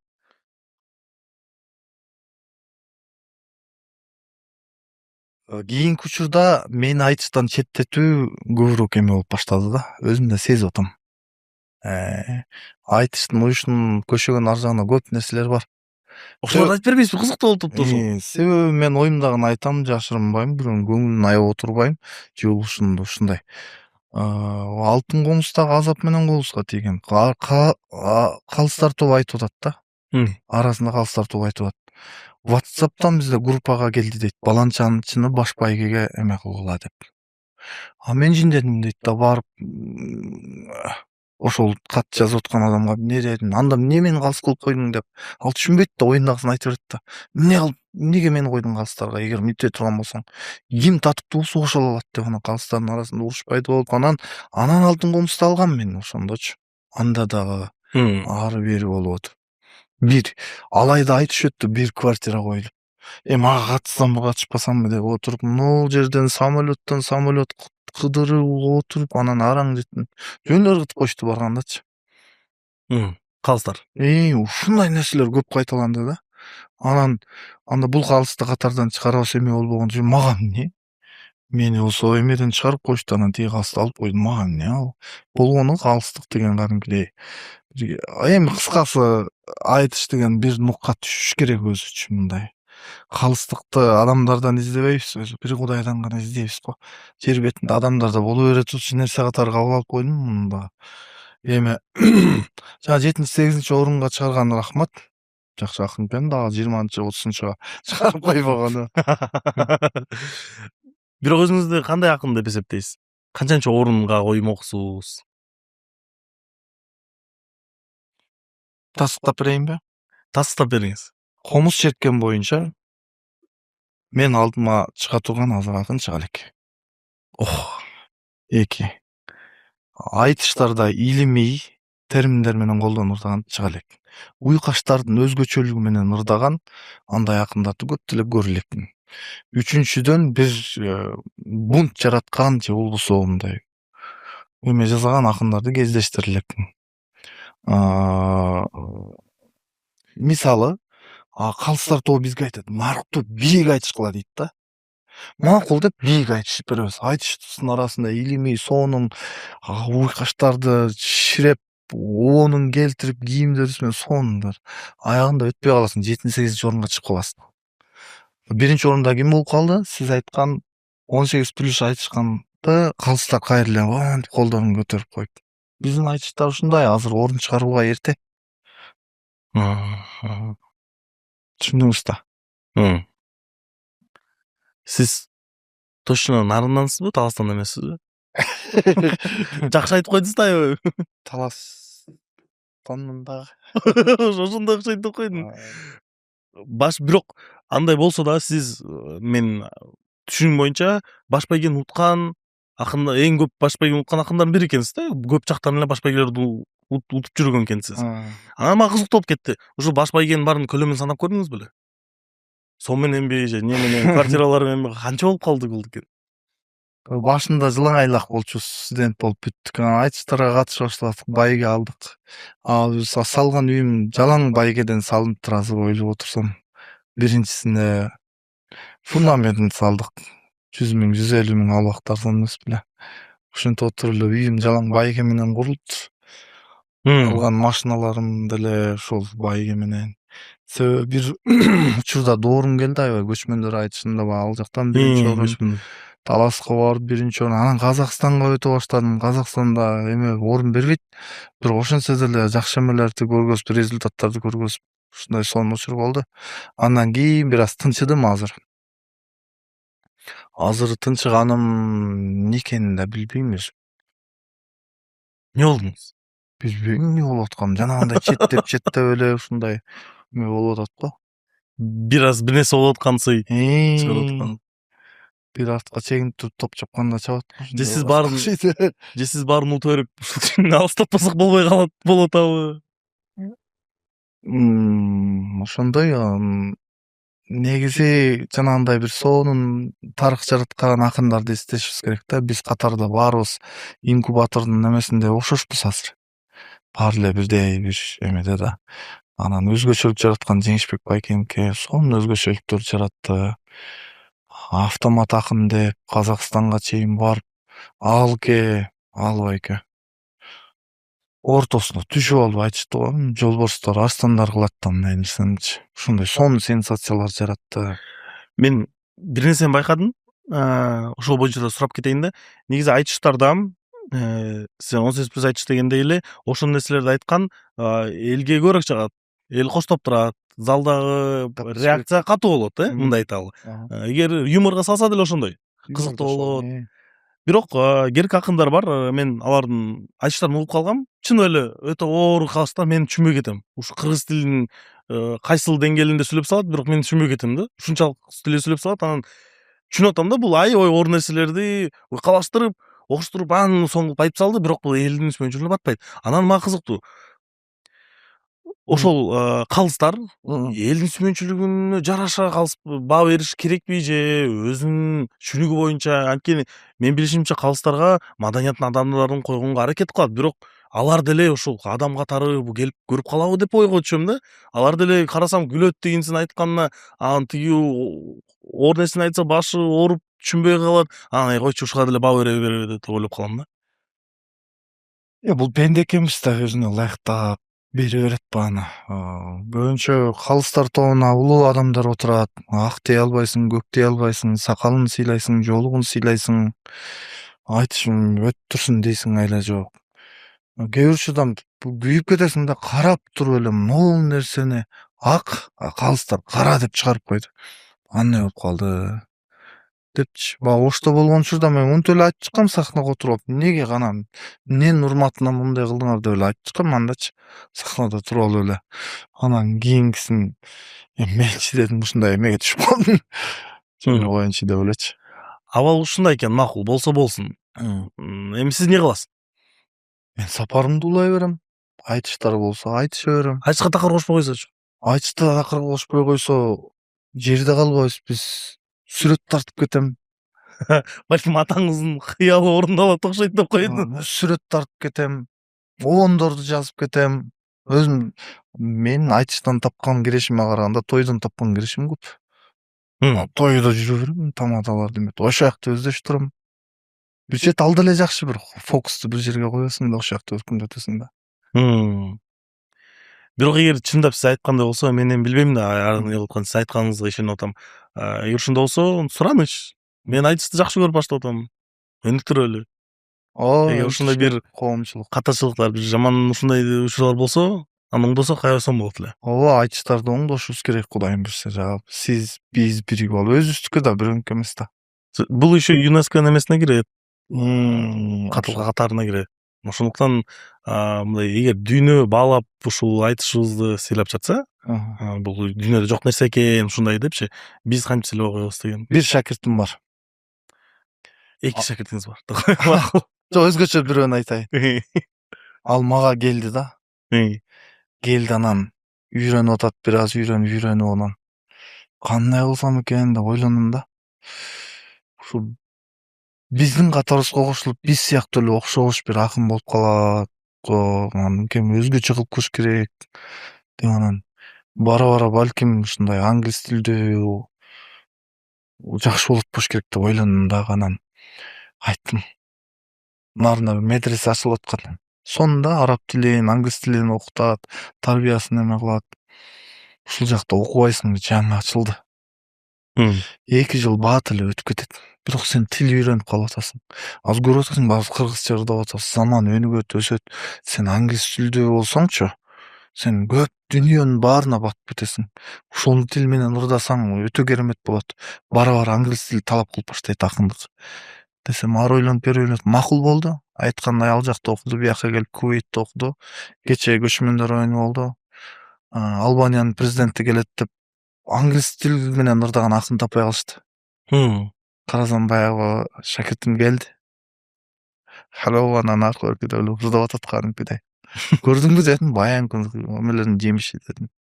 Дагы башка эмелерди англисче ырдап жүрөт азыр. Ошондой айтыш деген ошондой. Дүйнөгө таратсак болот деген ойдосуз. Ошентип таратышыбыз керек да. Керек деп эсептейсиз. Керек да, орус тилдүү ырдаш керек, англис тилдүү ырдашыбыз керек. Сон болбойбу. Макул, мен учурдан пайдаланып бир ойлоп көргүм келип атат да. Эми кечирип коңуз, эми биздин сүйлөшүүбүз боюнча 2 жолу эле төгүшүңүз керек болчу. Бирок эгер ушунчалык айтып атсаңыз, өзүңүз орус тилде, башка тилде төгө аласызбы? Сөзүңүзгө далил кылып. Орус тилде жок, төгө албайм, кыргызча эле төгө алам. Башка тилде аракет кылып көрбөйсүзбү? Жок, мен ал тилдерди эме кылган эмесмин да, өскөн эмесмин. Батыл болуп кетти. Мен азыр төгө албаймын орусча. Бирок анча мынча төгүп коёмун, көзүмө көрүнүп калса золушка. Бирок орустун эмне кылабыз, азыр кыргыздар кыргыз эле болушса, анткени кыргыз тил жарашат турбайбы кыргыздар турган конушка. Эгерде сиз англичан болсоңуз, hello деп учурашмакмын. Аргымагымды чапмакмын, андыктан кыргыз элең экенсиз, кыргыз тили менен ой таптакмын. Кыргыздын эси бололу кылымга койгондой максаттын деп ырдап кете берсек болот. Баракелде. Бирок сиз эмнеге өзүңүз башка тилдерди үйрөнбөйсүз? Мисал үчүн, сиз шакирттериңизге айтып атасыз. Мисал үчүн сиз өзүңүз жана 4 нерсени саптап кеттиңиз. Мен мындай деп. Ошону тилге үйрөнүп алсаңыз, балким андан да күчтүү болуп кетет. Багыт берүү да, биз багыт бердик да. Арман кылабыз, аракет кылдык. Азыр мен жетише албай атам, ишенесиңби? Көп нерсени моюнга жүктөп алдым, балким жетише албайм, тияна жетишпейм, бир туруп айтышым бар. Отуруп мен балык салгым келет, ишенесиңби? 5 жылдан бери балык сала албай жүрөм.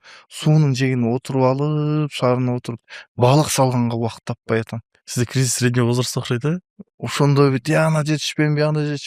Же болбосо өзүм көңүлчөөк адаммын да. Баланча адам могу текст жазып бере кой дейт, могу обон жазып бере кой дейт. Ошонун баарын жыйнап отуруп алып анан кээ бир жерде жыйылып кетет да, отурам, анан эмелерди жазам, ырларды жазам.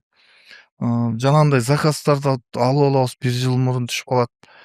Ошентип отуруп элечи, тияна жетишпей, биягына жетишпей эле. Жаман сагындым балык салганды. Балык салгыңыз келип атат. Балык салгым келип атат. Нарымсуунун жээгине отуруп алып.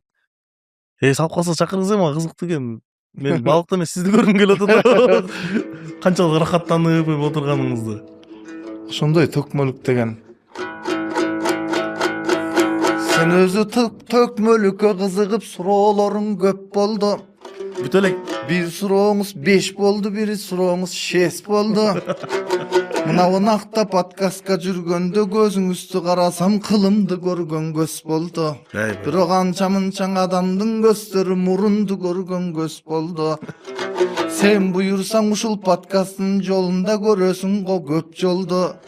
А мен болсо бакылдап, ар сөзүм менен такылдап, аман эсен болоюн сиздей асылдарга жакындап. Жүрөгүм согот лакылдап, эмиң өмүр деген уш экен, конуңа конгон куш экен. 5 күндүк жалган дүйнөдө татканыбыздай туз экен деп ушинтип жамактап кете беребиз. Бирок айтыштын сабагы мен азыр көргөнүмдү, тажрыйбамды сизге ырдап атам да. Бирок мындан да курч акын болом десең, ушул айтып аткан сөздөрүңдү алдын ала ойлонуп тусташың керек да. Тустап жазышың керек да. Отуруп алып, мындай отуруп, могу жеринен айтам, могу жеринен макал кошом, могу жеринен мондай кылам деп туруп даярдасаң, бул сага атом бомба болот же ок болот да, ушундай күчтүү сила. Жакшы теманы баштап кеттиңиз. Негизи бул тууралуу менде суроом бар. А эгер тура калып төгөм же ушундай кылам деген болсоң, сен анда жапайылык же караңгылык кылган болосуң да. Төкмөчүлүк сиздин бир интервьюңузда айтып калган экенсиз, ушу жазгандар туура депчи. Шакирттериңиз деле айтып кетти, экөөсү тең. Жазган туура, канча элдин немеси оюнчук эмес, элге ушундай кылышыбыз керек, даярдык көрүшүбүз керек деп. Анда бул менде мындай суроо да. Ооба, бир четинен даярдык кылган жакшы. Канча эл карап турат, алар бул эми агартуу деп айтып алабыз, жантан беричи. Аларга даярдык менен акчасын төлөп атат, убактысын кетирип атат, аларга шоу тартуулаш керек, жакшы нерсе кылыш керек да. Бирок бул четинен карасак бул анда төкмөчүлүк болбой калат го. Бул даярдыкчылык болуп калат го. Төкмөчүлүктүн айырмасы, төкмөчүлүктө мен түшүнүмдө мындай да, бул адамдар ушунчалык гений, любой жерден чертип кошуп, ошол жанакы оор нерселерди кылып кете алат.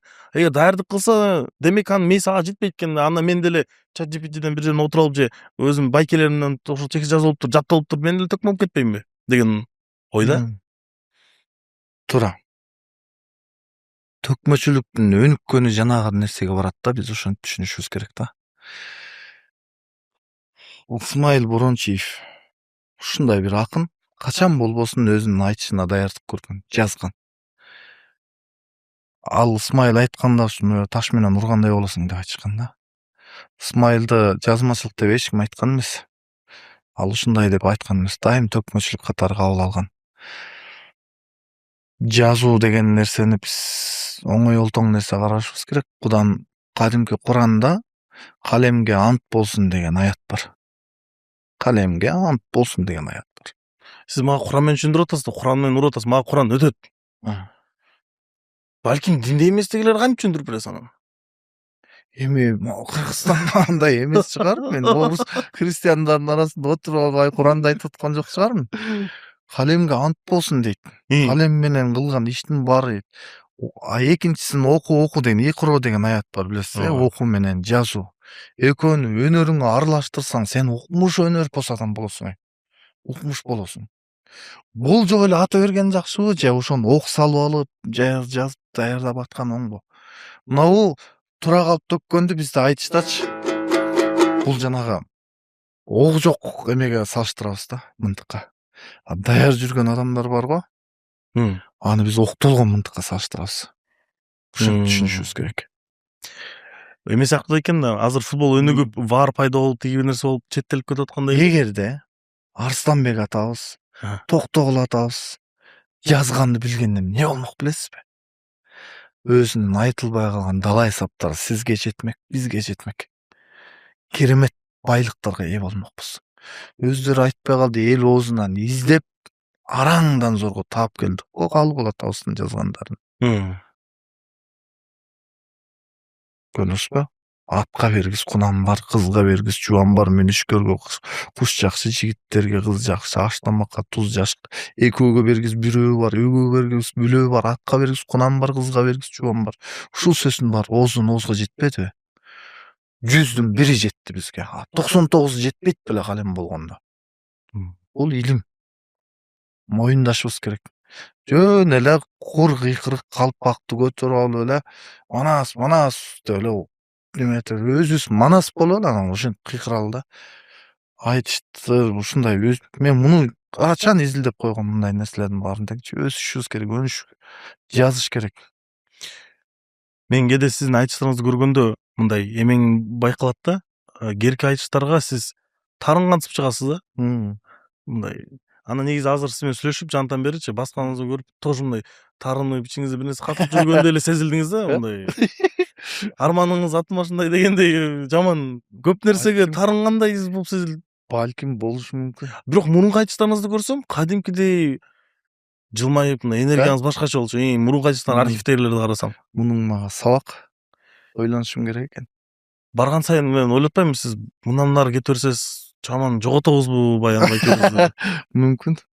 Өзүмдү жакшы карайын, балким сиздики да туура болушу мүмкүн. Күйүп пышып эле бир нерсе болуп алышым да мүмкүн да. Бирок антейин десем өзүм жай баракат эле жүргөн адаммын, мага асман түшүп атса деле жүрө бергей. Бир четин жай байкап айтасыз, бирок бир четинен карасаңыз, айткан сөздөрүңүз канча маселелерди айтып көтөрдүңүз. Жүйөлүү бекен, бирок жүйөсүз бекен. Сөзүңүздү түшүнгөн жокмун. Мындай пайдалуу маселелерге башымды Жок, ошо пайдалуу нерселер болуп атат, күйөт экенсиз да, мен айтканда. Бар го, мен канча өнөрдүн адамын көрдүм, канча кесиптин мыктысын көрдүм. Анын күйгөн адам менен күйбөгөн адам оңой айырмаланат да. Сиз күйгөн адам экенин дароо сезилди. Андай эме деп коюңуз, жүрөгүмдө жалыны бар адам экен деп Айтканыңыз окшойт сизден да. бош челек катуу калтырайт дейт го. Ошол сыяктуу бош челек болуп калбасак болду. Бар нерсеге кайгырып. Балким айтыштын аркасындагы внутренняя кухня дейт го, ошону көргөндөн кийин балким кандайдыр разочарование болгондой байкаласыз. Мындай кухнясын көрүп ошо жакпай бир нерсе болуп. Жок, эми жалпы жонунан эми айтыш деле өтө берет да. Сиз уксаңыз деле укпасаңыз айтыш деле өтө берет. Маданият чөйрөсү мен өзүм түшүнгөн ушул да. Эми мен өзүм жетпей калган нерселерди армандап аткан жерим жок. Айланамдагы адамдарды көрүп алып, ушулар ушуну түшүнсө мындай сонун болбойт беле? Мындай сонунун жасабайлыбы деген эле көксөө мендегичи. Мына алакандай эл болсок, канча президентти куудук, эми оңолбойлу эл өнүп өспөйлүбү? Бизде дагы момундай университеттер, академиялар салынбайбы? Медицина жаңырбайбы? Рак, инсульт, инфаркт, сахар дегендердин эмесин, дабасын таппайлыбы? Бүт ар тармактар өнүгүп өспөйлүбү деген эле ой мендечи. Башкасын билбейм. Анан бизде ушундай жат нерсеге айланып калган бир нерсе бар. Биз команда болуп иштегенден артта калдык да. Табиятыбыздачы. Жеген тамагыбызданбы, жылкынын этин көп жейбиз го, жылкы кызганчаак. Неден экенин билбейм, башка элдерге барам, команда болуп ойногону жакшы көрүшөт да. Бизде команда деген нерсе түптөлбөй калды да. Саясатын кара, чыгармачылыкта команда болуп, мындай группа болуп иштеген бармагың толбойт. Ушундай команда болуп иштеген нерселер укмуш жемишин берет да. Бекерин айткан жок го, жамаатта береке бар депчи. Ошондой нерселерге башым ооруп окшойм. Ошон үчүн сиздин көзүңүзгө Анын сиздин сөзүңүздү асан кайгы көрүнүп калдымбы? Жок, могул жана акыркы темасы кызык болду. Уланып кетсек, мисалы үчүн бизде негедир мындай бетме бет болгон спорттордо, ошо күрөш, UFC да, муштап чыккандарда өзүнчүл болгон спорттордо ийгилик көп да. Ооба. Футболдон жок, волейболдон жок, хоккейден точно жок. Такыр көкбөрүдөн башкасычы, эми көкбөрү бизде ушун жүрөбүз, бирок дүйнө жүзүндө мындай тешке нерселерде, мындай командный вид спортторлордо жокпуз да негедир. Лидерлерге муктажбыз, аябай муктажбыз азыр. Аба, суу, үчүнчүсү ошо лидер болот бизге керектүүсү. Ал дагы кандай 100 сурооңуздун канчасы калды баке? Жок, биз вообще берилген жок көбүнчө суроолор. Берилбей калды. Биз мындай душевный сүйлөшүп атпайбызбы? Ошого көп нерселерди мен өткөзүп кылып атам. Негизи бир тема бар.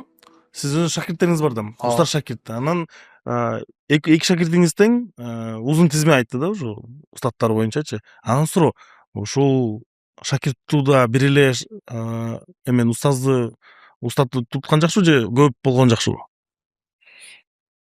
Көп болгон жакшы. Көп болгон абдан жакшы. Себеби бирөөнөн башканы үйрөнөсүң, андан башканы үйрөнөсүң. Курама темир курч болот го, ар биринин жакшы нерсесинен курап отуруп курч жакынга айланасың да. Устат күткөндү билсең да. Күтпөгөндү билсең, өзүң менен өзүң болуп бирөө болосуң да. Айтышта өзү устаттык менен шакирттик керек нерсеби? Керек нерсе. Устат, шакирт дүйнөдө канча жолдор бар. Абай жолу бар, Саманчынын жолу бар, Жибек жолу бар, андан кийин эле устат шакирттин жолу бар. Бул сөзсүз бул болбосо нерсе үзүлөт, адамдагы жолдук үзүлөт. барлык жерде бул нерсе керек. Сөзүңүздүн эң башкы устатым деп кимди эсептейсиз? Жеңишбек байкеге келдим. Ушул кишиге догурунуп эле жана айттым го. Акын болсоң мейли, эң главный адам болуш керек го. Эгер ушулордун тарбиясы болбосо азыр акындардын эң айбаны мен болсом керек деп ойлоп коем. Жакшы нерселерди үйрөттү. Көзүн чылпагын алды. Көңүлүбүзгө ушундай нерселерди үйрөттү. Карап суктанам. Жеңишбек байке ой, кар жаап атабы, таш жаап атабы, намаздарын үзбөгөн киши го чиркиндик. Кайсыл учур болбосо. Жеңишбек байкенин сонун нерселерин көрүп мен аябай үйлгөнөм. Ыйлайт деп бата кылып атканда ыйлагандарын көрүп мен никто экенмин дейм да. Ушундай инсандардын жанында чыныгы күйгөн, чыныгы жалындаган кишилер ушул экен деп ойлойм да. Анан Замирбек агайдын акынчылыгын, дастанчылыгын үйрөндүк. Башка акындарды көбүн эле үйрөндүк, эми баса белгилеген ушул кишилер да. Негизи жана бөлүнүүгө кайра кайтып келе турган учурда, анткени мен билишим боюнча ушул устаттардын да шакирттери, мен бунун шакиртим деп бөлүнгөндөр дагы бар экен да, айтышта мен билгеним боюнча. Мен анализим боюнча 3кө бөлүнөт экен. Жеңишбек Жомакадыр, Элмирбек агайыбыз менен анан Албайке. Ар ким өзүнүкүн тутуп, мен бунун шакиртим дегенге жакын экен. Бул чындык?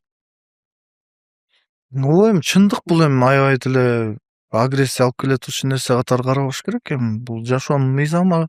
Сөзсүз түрдө адам устат күтүш керек.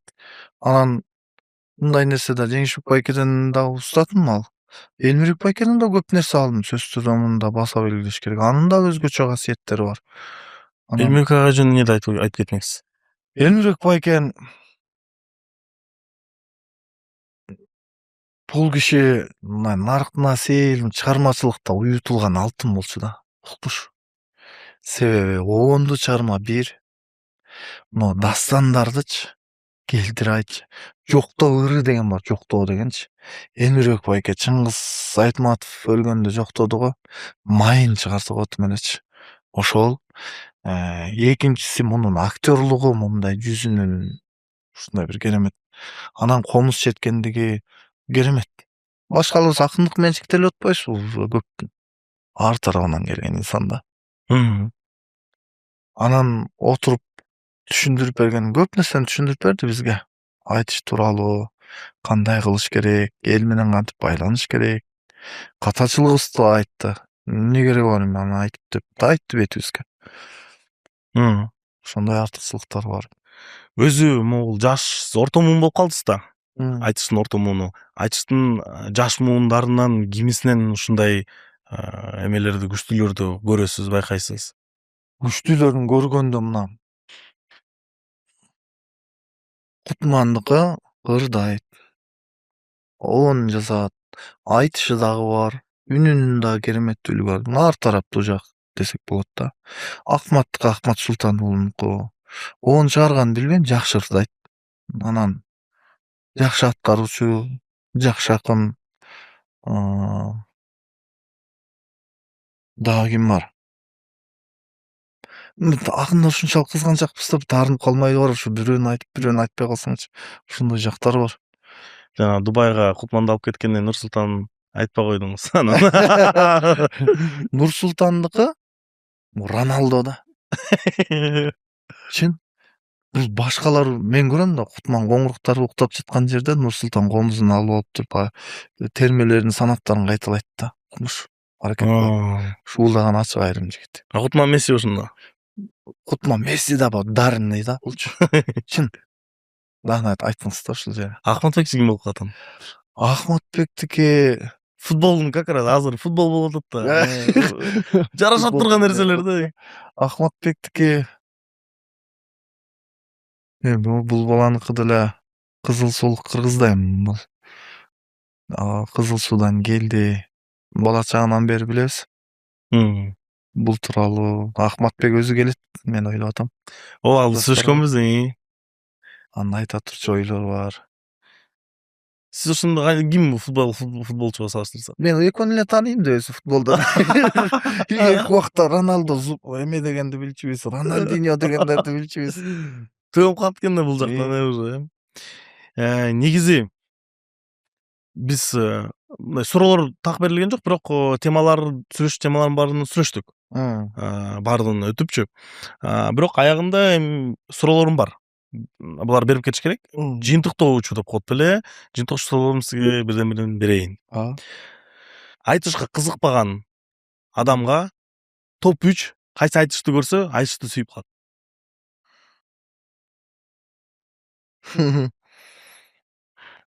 Кимдин айтыштарынан мисалы? Любойдун. Мындай классика болгон, мындай аны көрсө сөзсүз түрдө ушу айтышты сүйүп калат турган болуш керек да. 3 айтышты айтышыңыз керек.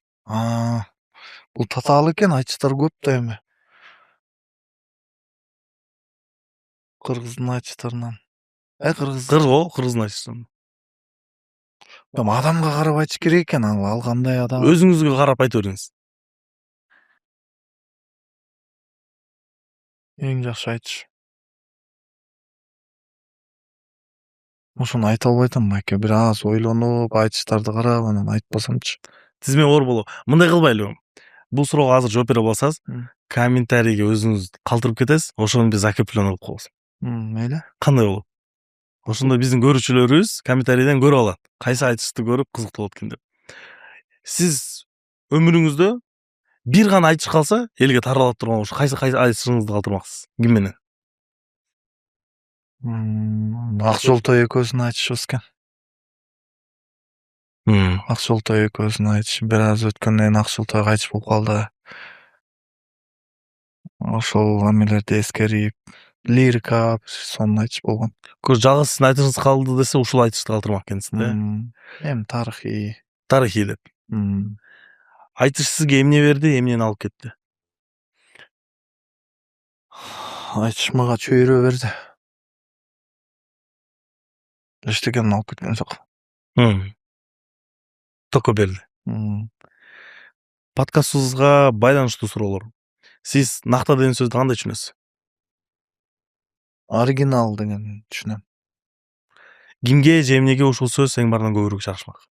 Жарашмак? Кимге же эмнеге? И любой нерсени айтсаңыз болот. Ошо Акжолтой накта болчу. Шемesi келбей калды да. Кайтыш болуп калды, Акжолтой накта болчу.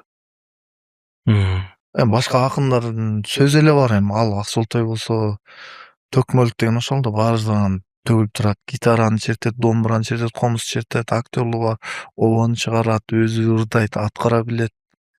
Спорт жаатында дагы ошол төкмөлүк. Жакшы жооп болду. Негизи бул жерден көрүүчүлөрүбүзгө кайрылуу жасап кетиш керек. Урматтуу көрүүчүлөр, биздин катталуучуларыбыз. Ушул жерге чейин көргөнүңүздөргө рахмат. Анан ушу көргөнүңүзгө жараша эгер бизге жактыруу басып кетпесеңиз, туура эмес болуп калат. Анткени биздин эмгегибиз текке кеткендей болуп калат. Ошон үчүн жактыруу басып, катталып биздин YouTube каналыбызга, Баян Байкенин YouTube каналына да катталып кетип, анткени биз айтыштарды өз колдошубуз керек деп атпаймынбы жанатан бери. Instagram баракчасына катталып, анан комментарийге өзүңүздүн ой пикириңизди жазып кетиңиз. Ооба. Баян Байке депрессияга кетип баратабы же кеткен жокпу? Кризис среднего возраста болгон жокпу? Айтор көп тема болуп кетпедиби? Өзүңүз ой пикириңиздерди калтырып, Баян Байке да өзү жөнүндө ойлонсун. Мени билгендер бар, билбегендер бар. Сүйгөндөр бар, сүйбөгөндөр. Баарыңыздар жазып бериңиздер. Бардыгы актив дегендей. Мындай сөз менен айтмакмын да. Азыр өзүбүздү өзүбүз колдошубуз керек да. Жумуртка иштен сынса, куш болот, сырттан сынса, аш болот дейт. Биз иштен сынып куш боло турган убактабыз.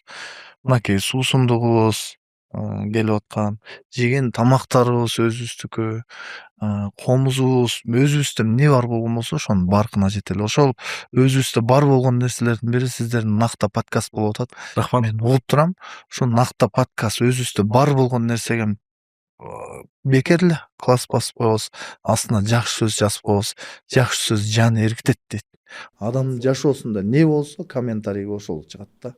Анаса. Ошондуктан сөз түрдө кылышыңыз керек болот. Сөз кылышыңыз. Өзү подкасттын аягында жыйынтыктап, мен сизден сурамадым беле. Бул подкаст эмне жөнүндө болду десеңиз, кандай төгүп бермексиз? Биз подкастты угуп көрдүк аягына чейинчи, анан кээкилерибиз унутуп калышы мүмкүн. Сиз бир төк сөз балким бир эскерип, ошо менен жыйынтыктап бүтүрүп салсак. Негедир ушул төкмакындар жакты. Барды төккөн эле керемет экен, ушул төккөндөрдүн мурда эле отура берсең.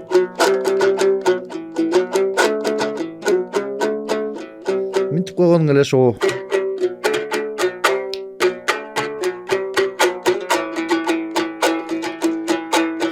Подкастыбыздын баш жагы балалык чактан башталды.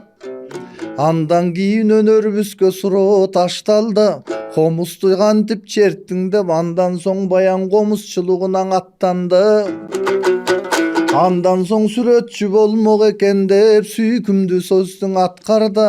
Андан ары жагында студенттик күндөргө көрүп кеттик камылга, төгүп кеттик камылга.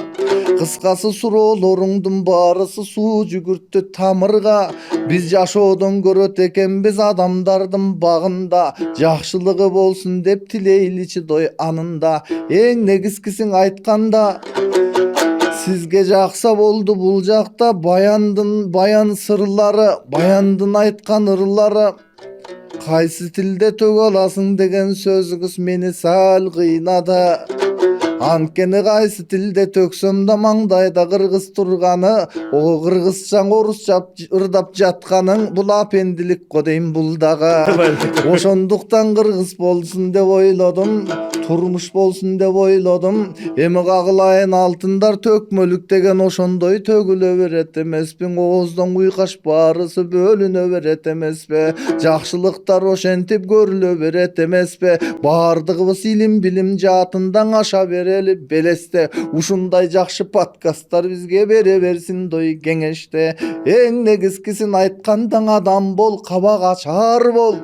Арулук менен жашар бол. Көңүлүнөн адамдын көпүрө базар жасар бол.